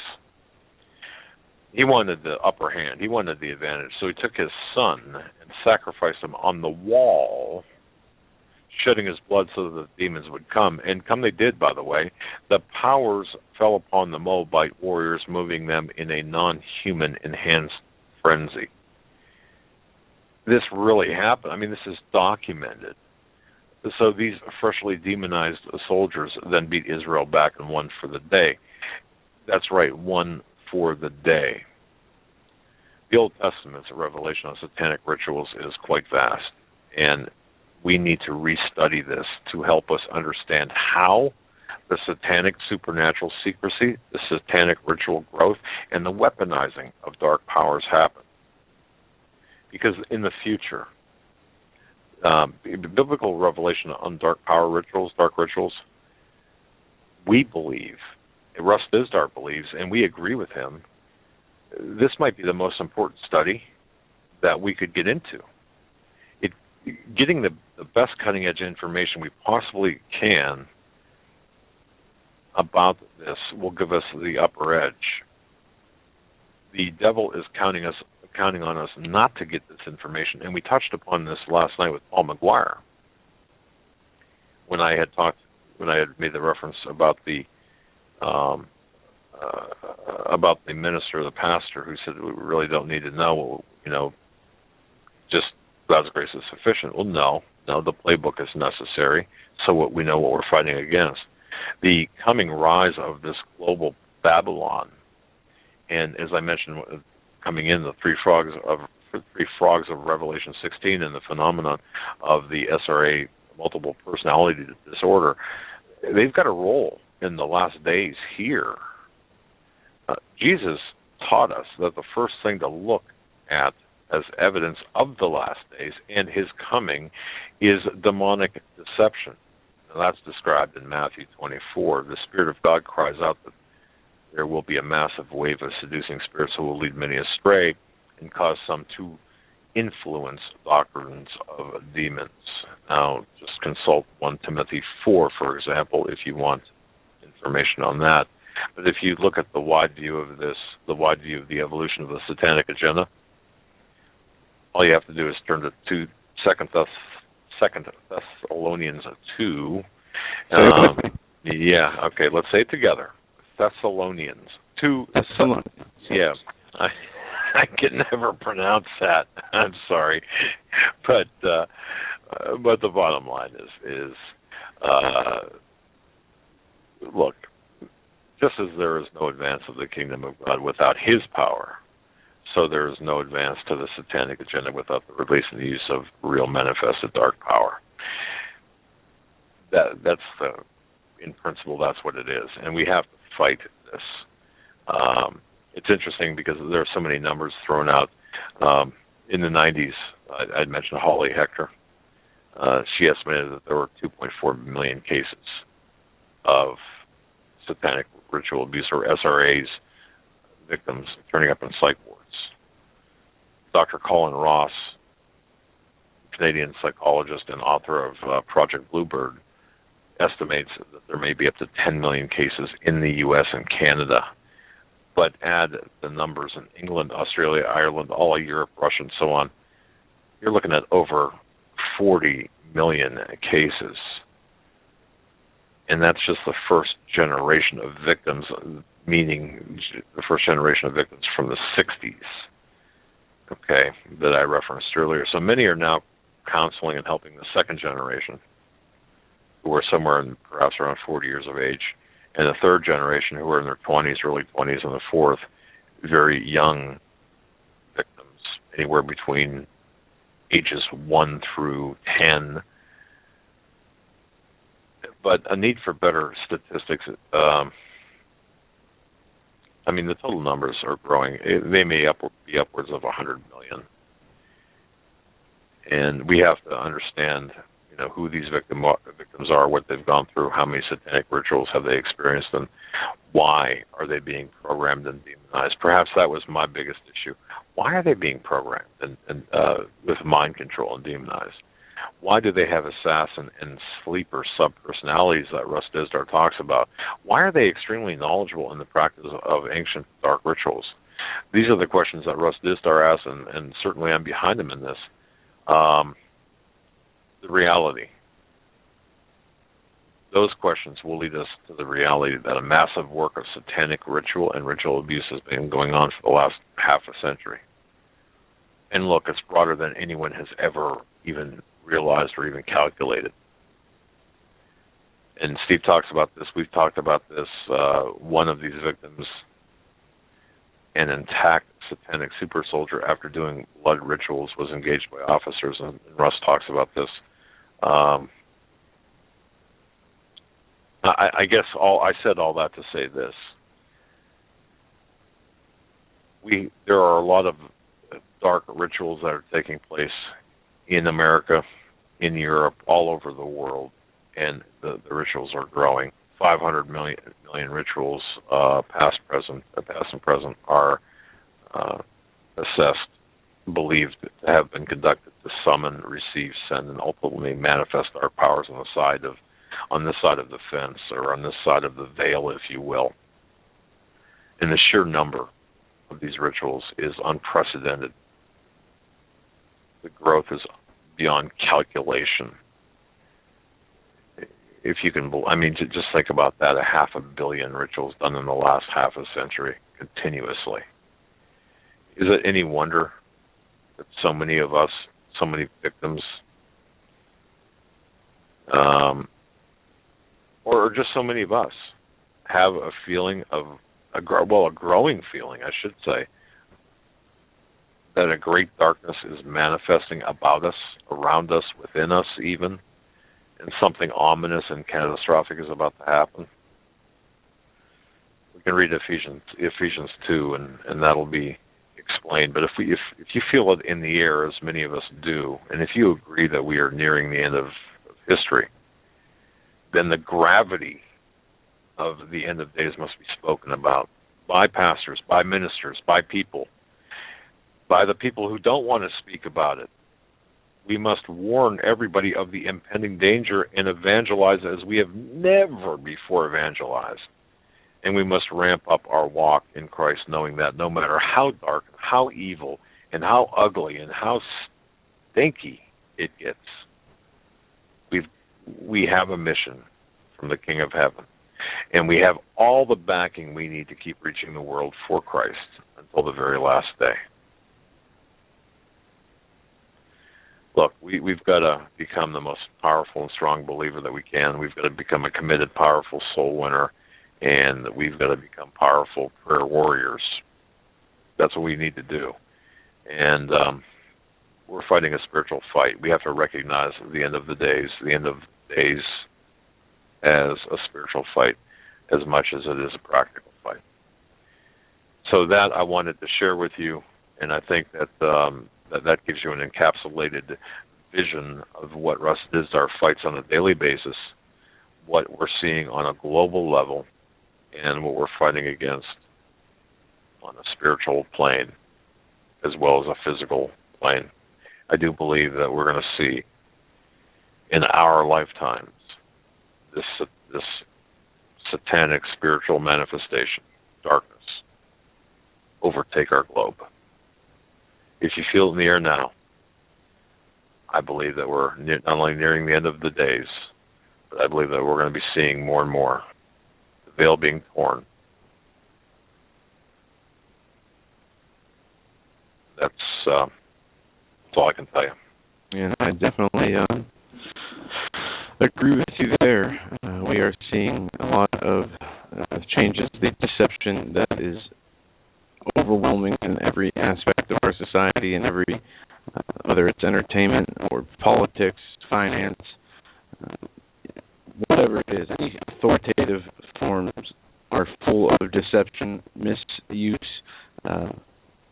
perversion for selfish gain.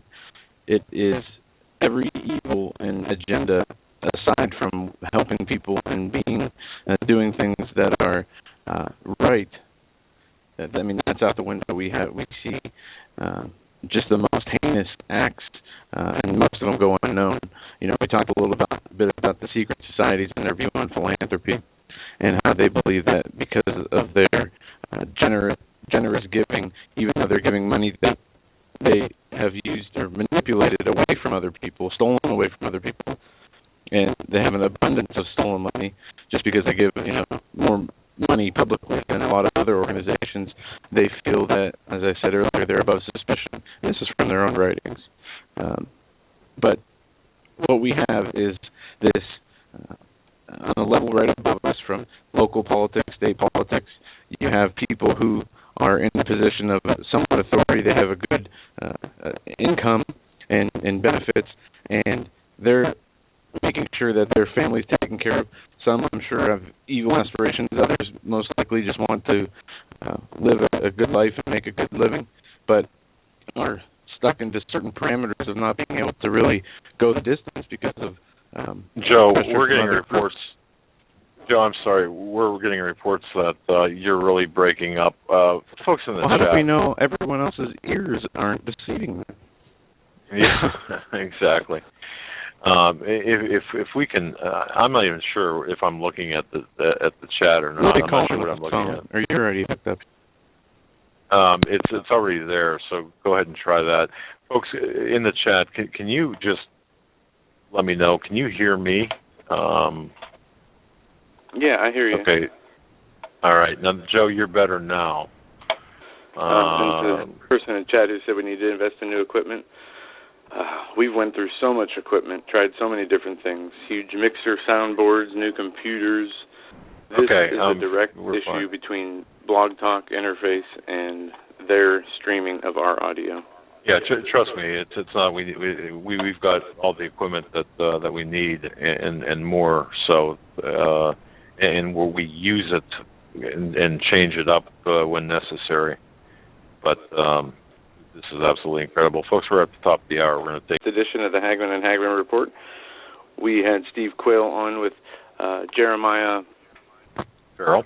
I thought that was right, but I wanted to check. Jeremiah Farrell in the first hour. We do apologize. We've been having some sort of technical difficulties, audio interferences during the show, hit and miss, and we're just going to continue to make sure we are broadcasting loud and clear. We're using a landline at the moment, so I want to make sure everybody out there can hear me and there is no distortion. Apparently there's none on our end because you haven't said anything, Dad. So. No, you're actually very good, and hopefully mine on it, which is connected through voice over internet, is well. So let's get into some news before anything else, because there is a lot of news that's important for us to get into, dissect, and do. There is a lot of news. Yeah. Did we gather any of it? Did you gather it? Yes, I did. No, I'm kidding. I have it here. I want to start with this. Bombshell. Department of Homeland Security forced to admit that terrorists have been caught at the Texas border trying to cross into the United States. Now, folks, remember just a few days ago, the Homeland Security stated that no ISIS threat was at the border, as well as the FBI, and they were adamant about that. There was no clear or direct threat that there were terrorists crossing the border, no evidence to support that, according to the Department of Homeland Security. Well, in a new admission, they have been forced to admit that terrorists have been caught crossing or attempting to cross the border. The Department of Homeland Security Secretary Jen Johnson was caught off guard when being questioned about the situation at the southern border. Representative Chaffetz gave Secretary Johnson plenty of rope, and then the inevitable happened. The line of questioning began. And here's just a few quotes. Chaffetz was questioning Mr. Johnson. It says, Chaffetz started, "Since you took office, Secretary Johnson, on December 23rd, are you aware of any apprehensions of suspected or known terrorists who were trying to come into our country illegally?" Johnson replied, "That's an important question. Attempting to come into this country?" And Chaffetz came in and said, "Who came across our border illegally? Did you ever apprehend anybody who is a known terrorist, suspected terrorist, or anybody who had ties to terrorist organizations?" Johnson stated, "Sitting here right now, no specific case comes to mind. That doesn't mean there is none. Perhaps Director Comey can think of one. Sitting here right now, none comes to mind, but that doesn't mean there isn't one. Nor does it mean that there's no investigation into this." All right, that's the line of questioning that went on. But it says, then the congressman dropped the bomb. Not only did he explain to the secretary that there were in fact reports of 4 individuals with ties to terrorist organizations apprehended on 2 separate locations at the border, but he had information from DHS documents, statistics on immigration activities, stating that during 351 days of the fiscal year of 2014, 466,000 apprehensions of illegals took place. So it's 500,000 roughly, and out of that, how many are listed as Islamic terrorists, radical Islamic terrorists, or just simply Islamic terrorists? Now you're really cutting out. But this goes on to state that out of those numbers, 157,000 illegals got away, 142,000 individuals were turned back. The compilation of apprehensions represents people from 143 countries. Additionally, the sensors are that placed in locations primarily southwest recorded a jump in over 1 million hits from last year until now. And these are the shocking numbers, but even more alarming is that, according to the Government Accountability Office report mentioned by the congressman, there was only a 6% operational control of the border. In other words, 94% of the border is just absolutely who knows, and of that 94%, or I would even say higher, probably closer to 98%, given the real numbers. How many? What has come through? What has come across? When you've got such a small percentage, single-digit, well, let's give them the benefit of the doubt. Let's say they've got 10% coverage of the border, which we know is not true. But let's just say that they do. 90% of the border is left unchecked. That's the southern border. What about the northern border? We've had reports all over, and no one says anything about the northern border at all. Have you heard anything, any talk, any mention about the northern border? Of course not. No, we have the NFL scandals going on with the full resources of the government dedicated to finding out if the commissioner reviewed some tape of some player in an altercation. Yeah. Have you heard the news? I mean, constantly. I cannot believe the amount of attention that I hear this getting on Fox News, on MSNBC. I mean, and it's still ongoing. And the reason I brought that up is because I wanted to get into that a little bit, not that situation with the NFL. And they're, I don't know how many players are in the NFL. There's 32 teams, hundreds of players and associates. They have a few incidents of domestic violence, and now they're basically saying the NFL is in trouble, and there's a war on women within the NFL, and it's all being politicized. I mean, you can't call the Redskins anymore because it's racist, and they're forcing the team to change their name. But we're going to sit here and forget about ISIS crisis. Forget about the homelessness, the unemployment, the suffering here in America. We're going to focus on the outside activities of the games, the Olympic Games or the Coliseum Games or the what we have today are the sporting games, as they call them, all the same difference, distraction, circuses, to keep the minds of the masses stimulated. Right. And to hear on the news stations of the amount of coverage, you think you're listening to TMZ or a celebrity gossip report. I mean, it's just absolutely mind-boggling.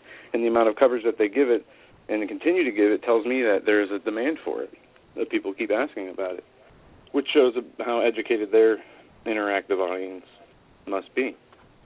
I'm going to provide a little bit of an update here, too, folks. You know that we have been working very, very hard on the Loretta Fuddy, the death of Loretta Fuddy. In case, folks, you don't know who she is, she was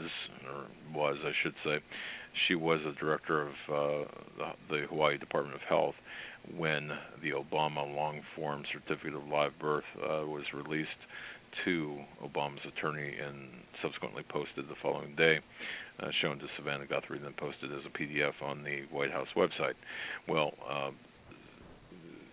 Loretta Fuddy had met her alleged death in a small airplane crash. 9 people aboard. She was one of the allegedly. 9. Yeah, allegedly. And we had, through an internet researcher, using the internet name Butter D. Zillion, who we've had on the program.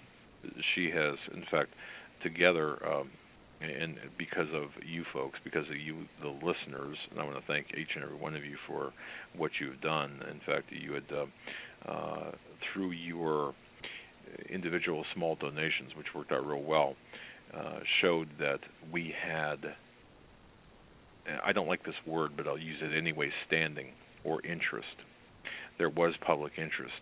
Initially, the state of Hawaii decided that there was not enough public interest to warrant any type of response to Freedom of Information Act requests coming from or related to the Fuddy death, the death of Loretta Fuddy.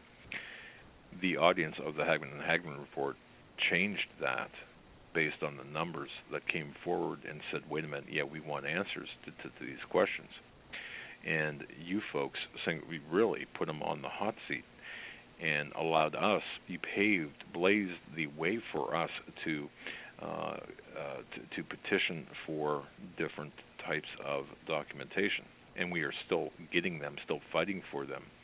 And we had just gotten, in fact, we had just gotten an email today from the Maui Police Department, as well as who's handling part of the investigation, as well as a verification of a FedEx tracking package of documents that are on their way pertaining to the plane crash. But if history tells us anything based on the documentation that we already have, a few things. Number one, the NTSB did not conduct any type of field investigation as they should have for an alleged crash or even a hard water landing that resulted in, or that was approximate cause of the death of a state official. Number two, we don't even know, there's nothing to suggest that an autopsy was done because, well, the person doing the autopsy reportedly at 7 o'clock in the morning wasn't even on that particular island at 7 o'clock in the morning, yet supposedly began the autopsy at that time. There was nothing billed for the autopsy, travel records, and or testing, medical testing. Nothing showing that in the billing records. So what we're left with from an investigative standpoint is, where's the body? Was there an autopsy done? Certainly it doesn't appear that there was. Or if there was, it certainly was not done in the manner in which they said it was done. That raises the question, this Subud member,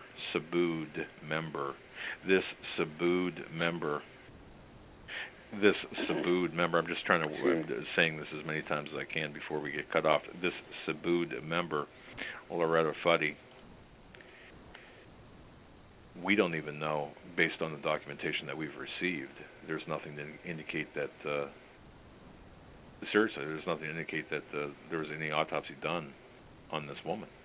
And everything...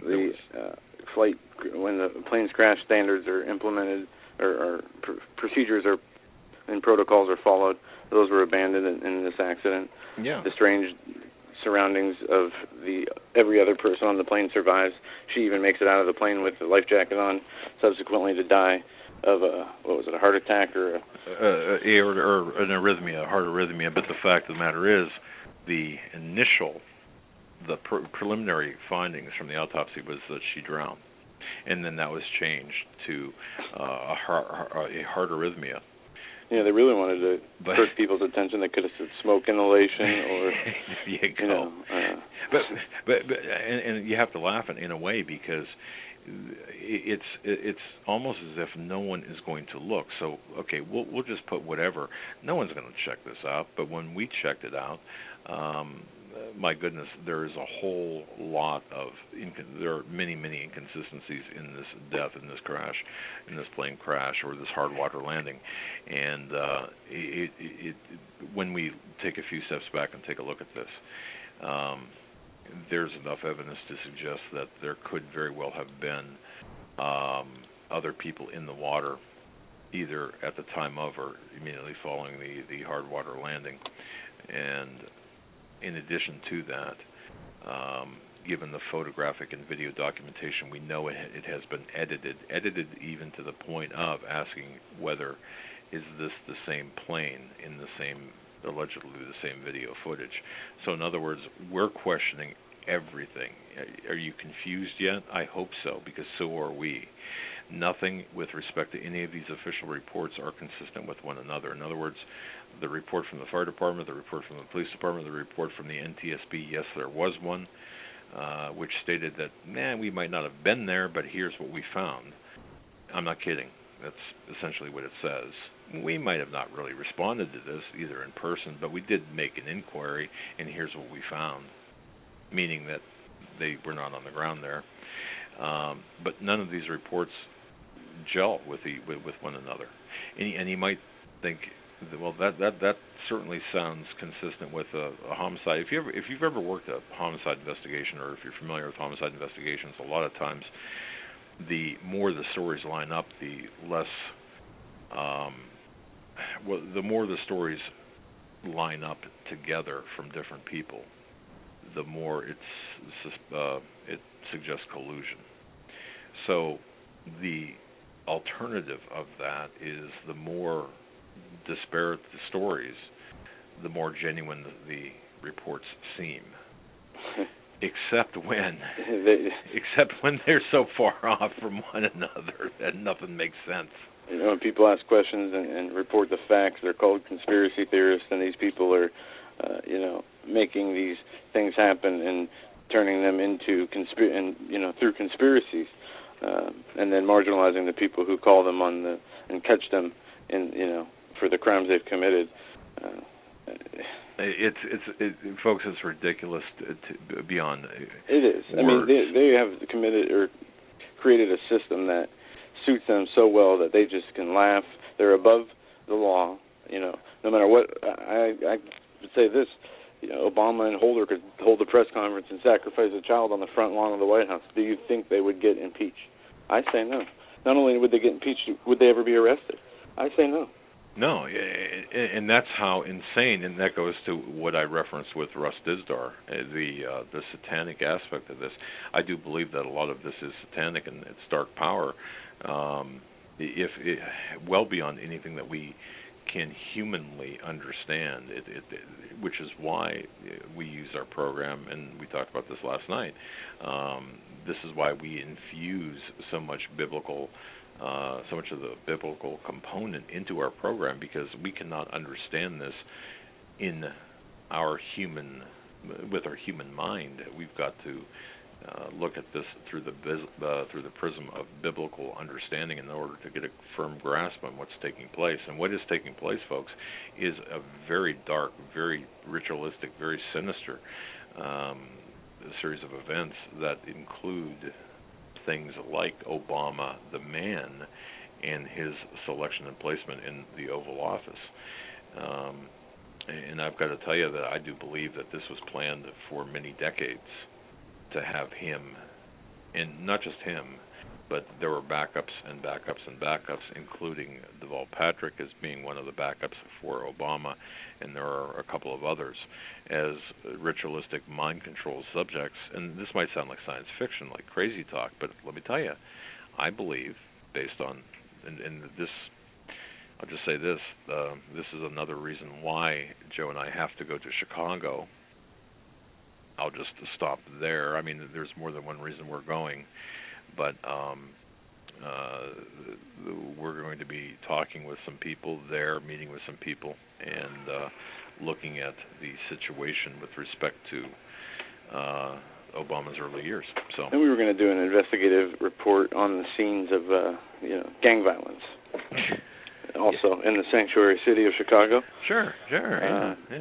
So. Yeah, look forward to that, as well as. So if you hear about Joe and I, coming to work with bullet holes on Monday, or having actually,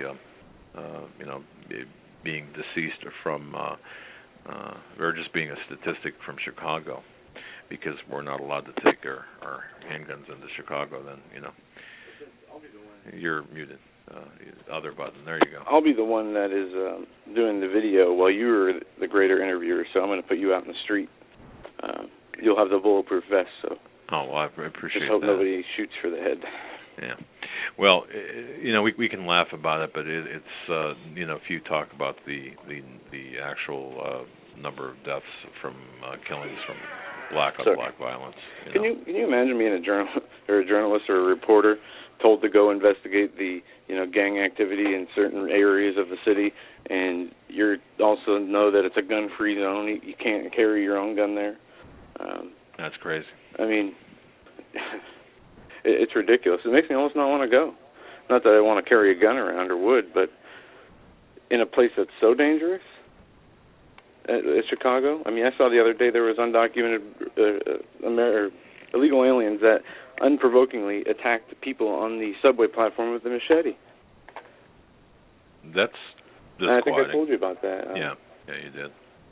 Yeah, and this is being, you have to understand too, we don't want to politicize this, and nor should we, but this is the agenda of the globalists, what we're seeing take place in Chicago and other urban areas, but in particular in Chicago, the murder capital of the world. How is the gun ban working out for you folks? How is that? You feel safer? Yeah. I was talking with someone early this morning about our state of Pennsylvania, folks. If you live in Pennsylvania, you're listening to this broadcast, no one understand this. We just got word that our governor is going to be signing on to a broader, more restrictive gun ban legislation. Did you know that, Joe? I'm not sure if you heard that or not, but what was that? Our governor's going to be expanding it? Is going to be signing on to a more restrictive gun.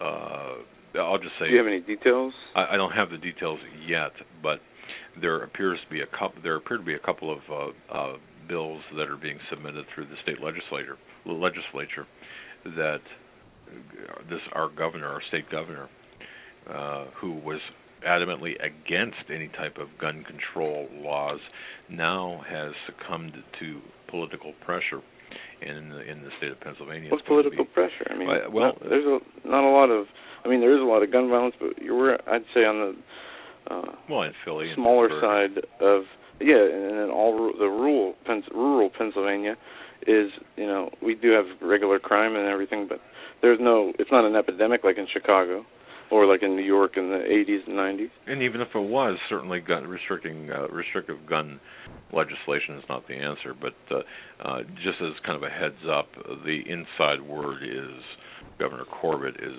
looking into perhaps implementing some pretty severe restrictive gun laws in the Commonwealth of Pennsylvania. And I don't think that'll go over too well if he does. It's already has. Just the talk of it has a lot of people extremely upset. Maybe that's our answer as to why they disallowed the open carry protest a while back. Perhaps. Yeah, perhaps. Just that the standard for the next time, if it had something like that would be passed, you can imagine they'd want to have another protest. Well, therefore, they already laid out a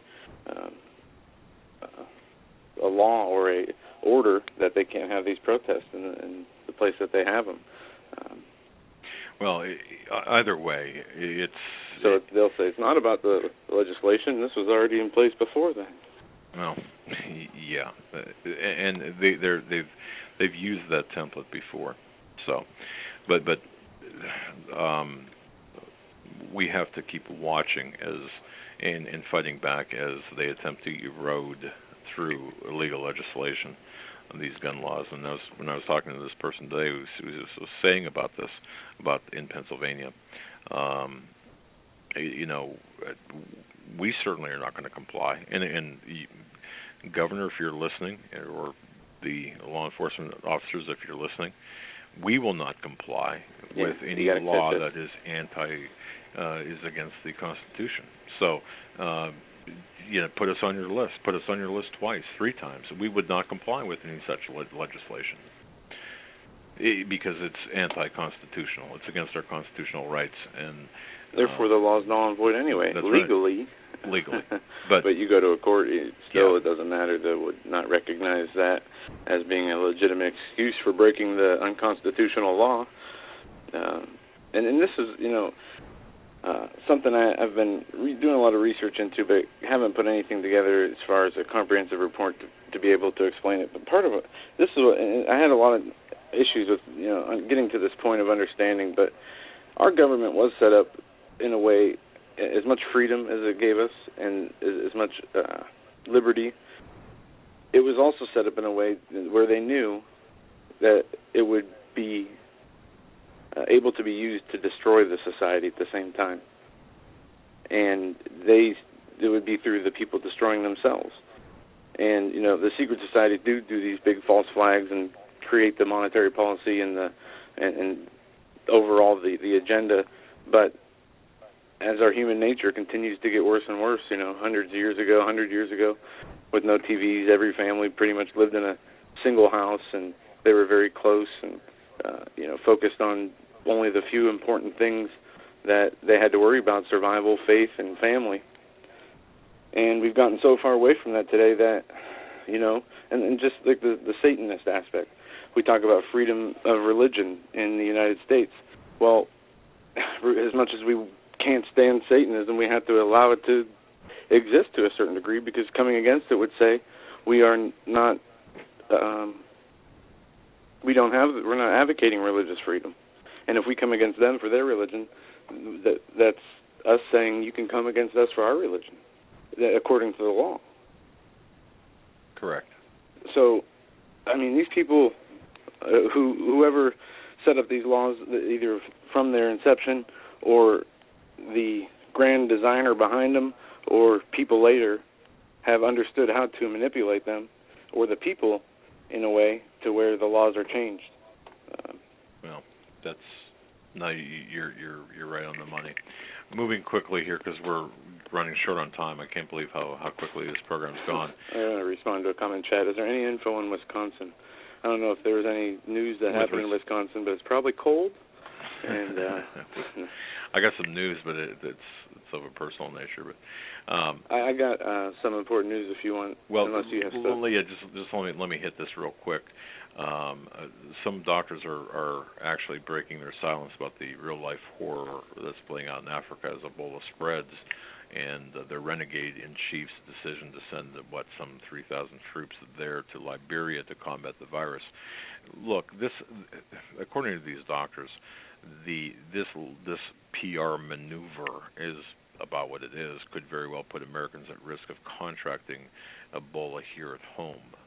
And according to the World Health Organization, almost 5,000 people have contracted Ebola, and almost half of those have died. Several doctors have been afflicted with Ebola. 2 of them have died. A Doctors Without Borders staff member has already contracted the virus in Liberia and is being evacuated to France for treatment. And you can see that these doctors, who are highly trained people, got themselves infected, said Dr. Lee Hyab, former president of the American Physicians and Surgeons. So sending troops into an area, if they're dealing with one-on-one with the patient, they're not going to be able to protect themselves very well. It's not easy to prevent transmission because you get tired, you get careless, and you make mistakes. All it takes is one small microcosmic virus particle, if you will. So the bottom line here is this is all a PR maneuver. Even with quarantines in places where their outbreaks are occurring, even if a person infected with Ebola were to try to board a plane in the U.S., look, folks, we're being snookered, I guess, is the best way to put it here. We are being put at risk by the very officials who are making the laws, the World Health Organization, onto the renegade-in-chief and so on. But just think about those numbers: 5,000 infected, half of them dead. It's a lot of people, and there's 3,000 of our troops going there and being placed at risk of being infected, coming home and spreading the disease here. So you do the math and you think about the possibilities. Dave Hodges, that show, we talked about that during Dave Hodges' show, and I know Steve Quayle had put up a link to that interview as well. So, Joe, to you. In other important news, Air Force is the latest Army organization to come against the Lord. Air Force dumps "So Help Me God" from enlistment oath. This is something that was published,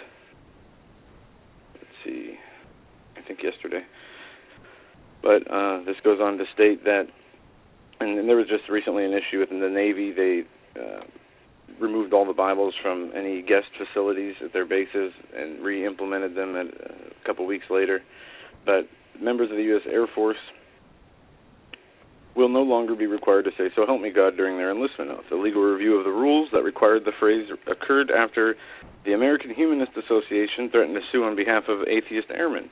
The unnamed airman at Creech Air Force Base in Nevada was denied re-enlistment after August 25th after crossing the phase out of the oath. And this goes on to say, what? I'm dealing with all these pop-ups from this Washington Times article here. That's why I'm kind of spotty. But before we take into an instance when an airmen report concerns regarding religious freedom seriously, the Air Force stated on Tuesday, And they go on to say, we are pleased that the U.S. Department of Defense has confirmed our client has the First Amendment right to omit the reference to a supreme being in his reenlistment oath. Monica Miller, an attorney with the AMA, said they go on to say, we hope for the Air Force will respect the constitutional rights of atheists in the future. The Army, Navy, Marine Corps all give enlistees the option to say, so help me God, or to leave it out. And this also in an article we didn't get a chance to get into yesterday about the Satanists being able to hand out literature in schools.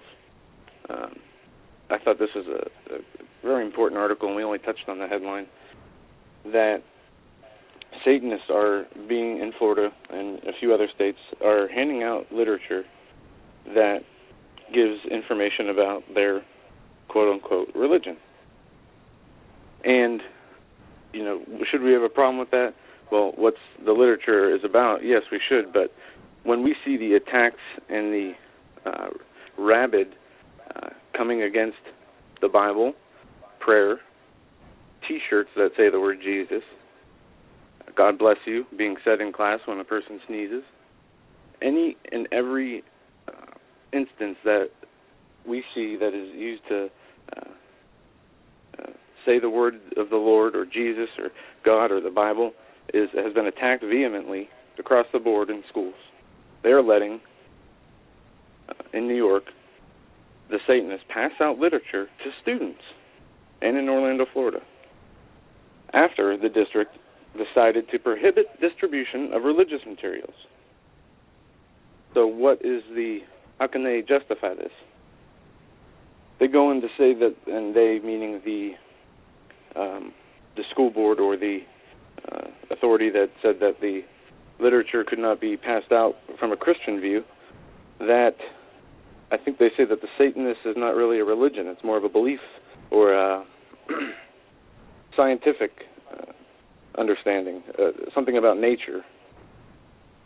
So the Bible is banned. The district vehemently came after or decided that and continued to rid the school of any references to God in Bibles. Well, listen to this, which is very similar to what you're saying. This in Oklahoma. A police officer defies an order to celebrate Islam. Okay. A public interest law firm is right now petitioning the Supreme Court to review the case of a Christian police captain in Oklahoma who refused to attend or order officers under his command and control to attend services at a mosque. Well, guess what? This mosque has ties to the Muslim Brotherhood. Now, there's a panel of federal judges in Denver who wrote in an opinion. Let's see here. I'm looking at this. Okay, a panel of federal judges in Denver, in an opinion written by Judge Harris Hartz, found that it was perfectly appropriate for a police chief to order his subordinates to attend an Islamic mosque where Muslims discuss their beliefs, the Muhammad, Mecca, and how Muslims pray. In addition to, listen to this, encourage officers to buy Islamic books, pamphlets, Qurans, and such. All right? So what you have here is a lower command officer defying his police chief, saying, I'm not going to do that. I'm not going to order my guys to go to this PR fest at this mosque in Oklahoma. And so you've got the world of hurt coming down on this police officer. The lower court ruling came May 21st from the 10th U.S. Circuit Court of Appeals in a case brought by Captain Paul Fields. Now, he'd been ordered by Tulsa police officials to either go to a special event at the local mosque himself or others to do that as well in his place or along with him. Now, he's 16 years on the force. Fields refused based on his religious freedom objections and was punished for doing so. So you got it in the schools, as Joe referenced, at schools, school districts. Now you've got it in the police settings here. You've got it in law enforcement settings. And in Florida, I had some confusion here, and I apologize. There's something going on with my computer. I'm getting these video pop-ups, and I don't ever get pop-ups, and I'm getting tons of them here without even clicking things. So I was being interrupted as I was getting into this. But we are told through the article here that there was a reverse on the decision to be able now to hand out Bibles in Florida schools, they say. The officials of the school said they review the right to review any materials, whether they're atheist, Satanist, or Christian materials that are handed out to children. Now, the people who orchestrated the temple, Satanist temple in New York, have been preparing to distribute a book called the Satanic Children's Big Book of Activities. And this is the same school they're going to be distributing this stuff at and have been, that has now banned chaplains and prayer from high school football games. So we see this double standard here, and it goes on to say, one gentleman says it best here, that I feel that people should be allowed to look at a number of different views, but regardless of atheists or Bible thumpers, they need to leave the children out of the crosshairs. And I mean, I agree to an extent to that. I mean, you're giving the different groups, the ability to hand out all this material. If it's so important, teach it in schools. Maybe not, because we know how they would teach it. When I was in school, English class was more about ancient Greek gods and philosophy, not about English. No, and that's very true. Go ahead. This article, and then you can hit whatever you need. This is really important. Tiny implants could give humans self-healing powers. A new military-sponsored program aims to develop tiny devices that can be implanted in the body, where electrical impulses will be used to monitor body organs, healing these critical parts when they become infected or injured.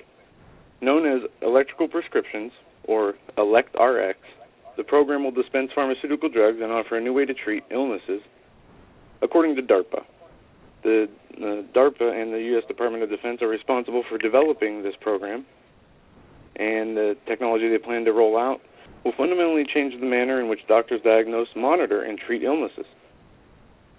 Now, do you remember we were going over some of the government biometric identification information?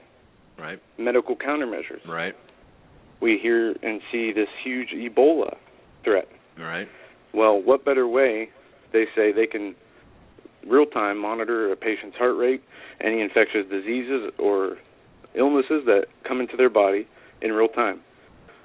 What better excuse than to implement something like this for the reasons of, medical countermeasures, as they say, and surveillance, so they can be able to tell who is getting sick, who's getting infected, and where they are. I mean, it sounds like something that would be excellent in healthcare, right? Well, my wife and I had this conversation today. But, for example, microchipping your pet. Okay, it sounds like a good idea, doesn't it? And I think it's perfectly fine to do that. I really do, to microchip your pet. However, a pet, a dog, a cat, whatever, is not a human being. And you know what I've learned the other day? The microchips only are useful if they're somebody's reading them. Well, of course. I thought you could find your pet if it got lost or ran away. No. I mean, if somebody finds it, brings it to a shelter, they've got a reader, they can find and return your pet to your lost pet to you. Okay. To me, I think that's fine.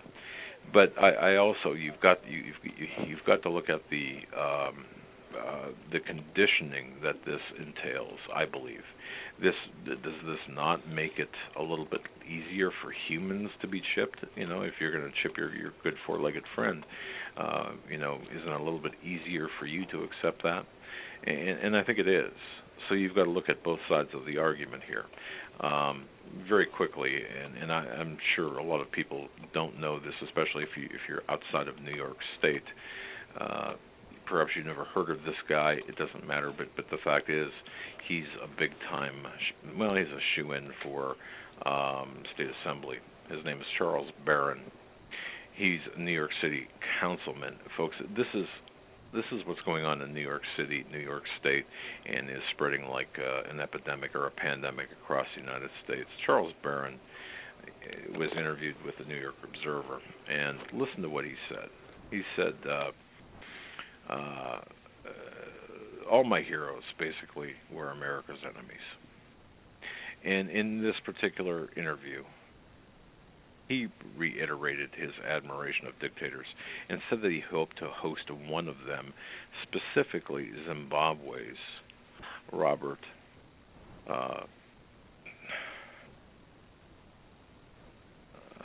Mugabe, in the States again. He would love for him to come to Albany, he said. He would love for him to come anywhere in the United States. He would host a dinner for him.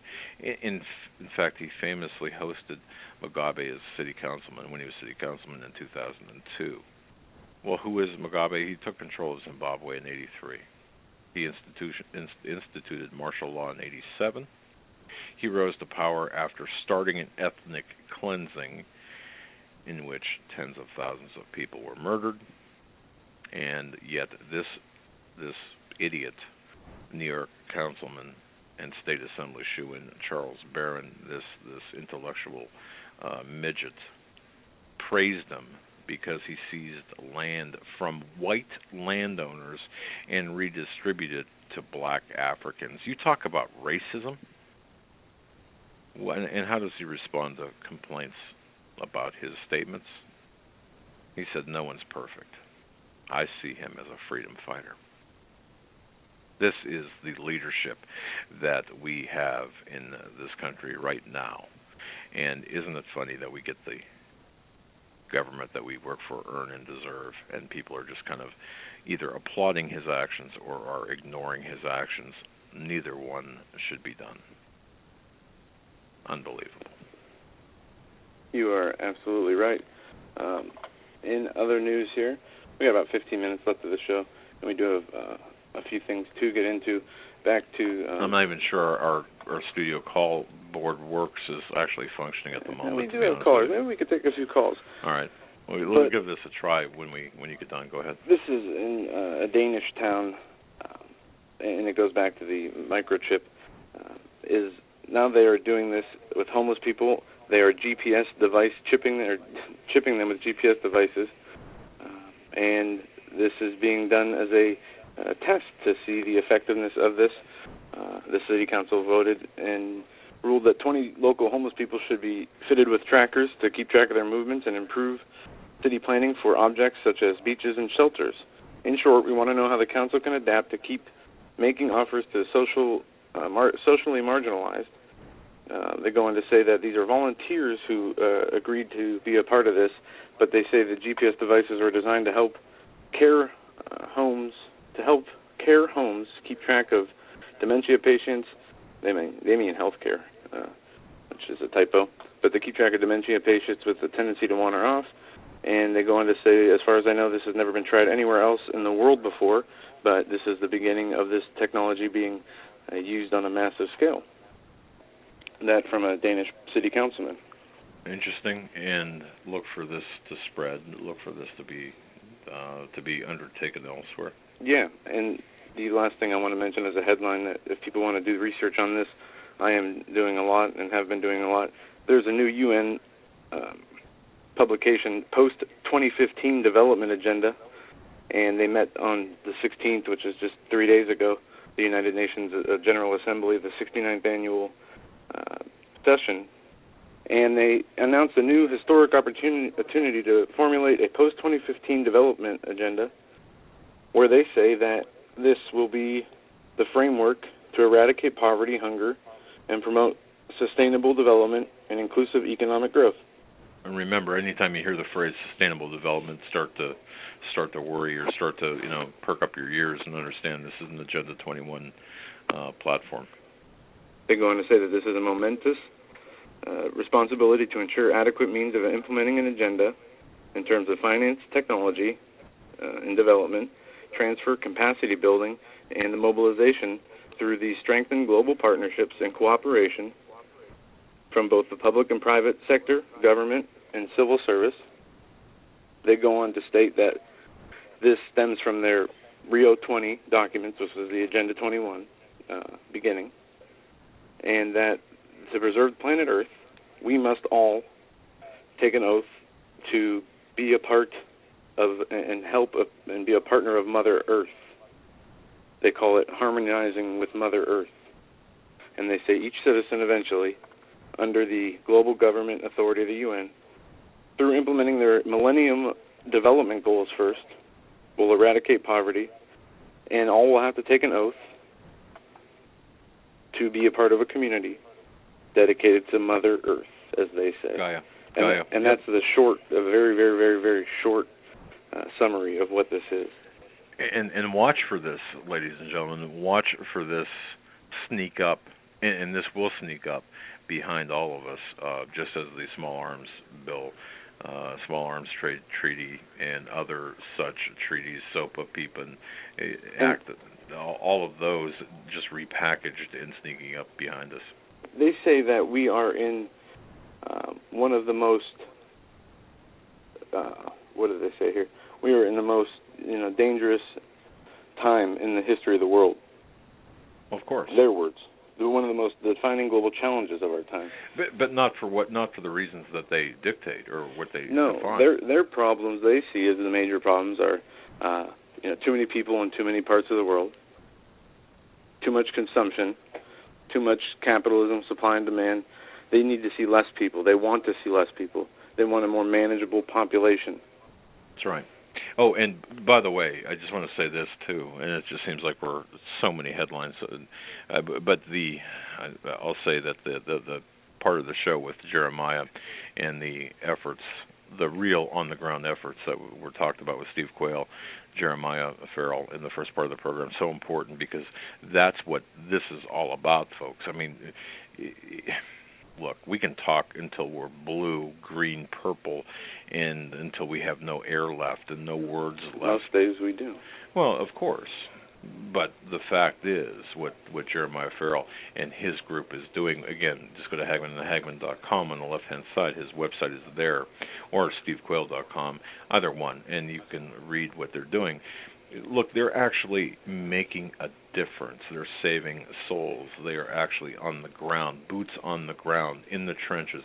So, yes, our decision to have him and Steve for the first half of the program, I think it's so important because it works. We can have all the faith in the world and pray and talk about news and analyze news, but to let you folks know this stuff is really going on, and to really they're really doing the yeoman's work to save souls one at a time. Right. We need to know this. I mean, this is what it's all about, isn't it? At the end of the day, this is what it's all about. And as the UN states here, this is not just a health crisis, and they're referring to Ebola, I imagine, but they go on to say we have a grave economic and social crisis with the consequences to which have spread beyond the point of no return. Well, and you're going to have that algorithmic, exponential algorithmic explosion. I don't recall the exact phrase, but watch for it. People yelled at us, said, "Oh, you're just making a mountain out of a molehill. It's no big deal. If it was a big deal, we'd be the CDC certainly would have alerted us, or other agencies would have alerted us, or at least somebody would have spoken up." Folks, we've got people speaking up about Ebola. We've had people speaking up about Ebola, but it's unfortunate that a lot of it's fallen on deaf ears, or people refuse to believe it. I got an email from a gentleman today whose wife is a nurse at a hospital who, despite the paperwork, despite getting the information about Ebola, she wears like a charcoal mask as protection, potential protection for Ebola. That's the extent of the protection. Are you serious? And he was explaining, explaining is perhaps the wrong word, but saying, this is not right. No one is getting the enormity of this threat. So Look, we've got that threat. I also want to say about Benghazi, the hearings this week, once again, focusing on the diplomatic security angle of things. Ladies and gentlemen, I don't believe that, it's of course, it's going to go into 2016. You're looking at a year and 3 months, 4 months worth of hearings potentially, a year and a half maybe. Are we going to get the truth out of Benghazi? No, I don't think so. I think Trey Gowdy's on a leash, and from all indications we have, the 7 Republican, 5 Democrat panel, that's known as the Select Committee in Benghazi, is essentially being managed from the top, and the conclusions are already predetermined, and this is not going to really have any adverse effect on the candidacy, if there is a candidacy, on Hillary Rodham Clinton. I got an email from some moron today. Yeah, moron, and you know who you are. You're muted, I think. But logically challenged, or no, moron. Well, No, moron saying Hillary's going to be our next president. Deal with it. Quit whining. I'm not whining. I don't care. It doesn't. It really doesn't matter. And I know that's not why you said what you said. No, I mean, the attitude and the thinking that's some. I mean, what are they bragging about? Well, they're intellectually hobbled. They cannot make they can't really engage in an intellectual dialogue. I mean, are you guys proud of the fact out there that are sending these emails that each president's worse than the last, deteriorating with any resemblance of any kind of republic we once had, and turning the citizens into more poverty and killing people abroad and starting wars until their total control agendas here due to the lack of people left to fight against them?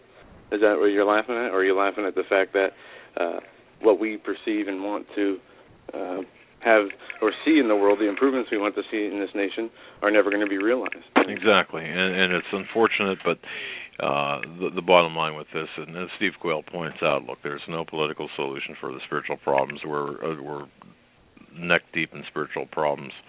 It's really hard to fathom how far how far off the cliff we are in the vehicle that's falling toward the bottom of the cliff. But as long as we know, again, as long as we understand we're fighting from a position of victory, we have to understand we have to still fight and never lose that. We all have to take up arms, spiritual arms, and fight. Yep, that armor of God Paul McGuire talked about yesterday. Yeah, exactly. And I thought Paul McGuire yesterday was absolutely right on the money, talking about having joy as well, and being ending with that specific joy, which also reminds me, folks. We had talked about different books, including his books. We're going to be publishing a list of those first 10 emailers here on our website, HagmanandHagmann.com. You'll be notified by email as well. I think we got over 800 entries. I'm not exactly certain, but there were quite a few, and we had 10 to choose from, or the first 10 that came in as requested will be advised via email. So if you don't get an email by 6 o'clock tomorrow evening Eastern time, then you'll know that you weren't selected. We apologize for it. We only have a limited number. But also, on the subject of books, not only Maria Knies's book, Prepare for Persecution, but Greg Jackson's book, don't forget about that, 40 Things to Teach Your Children. It's an important book. It is. And everyone should have a copy. We apologize for the phone calls. Our switchboard is down for whatever reason. We apologize for the problems with the audio. Don't know exactly what happened there. Have our own ideas, but that's a whole other program. Tomorrow night, Sheila Zielinski will be on with one or both of us. Who knows? We have to just we have to work a few things out. It's going to be a great program. The weekend edition tomorrow night with Sheila Zielinski. She's always a crowd pleaser and very well researched. With that, folks, we're at the end of the program already. Unbelievable. Till we meet again, stay safe. God bless. Have a great weekend. Good night.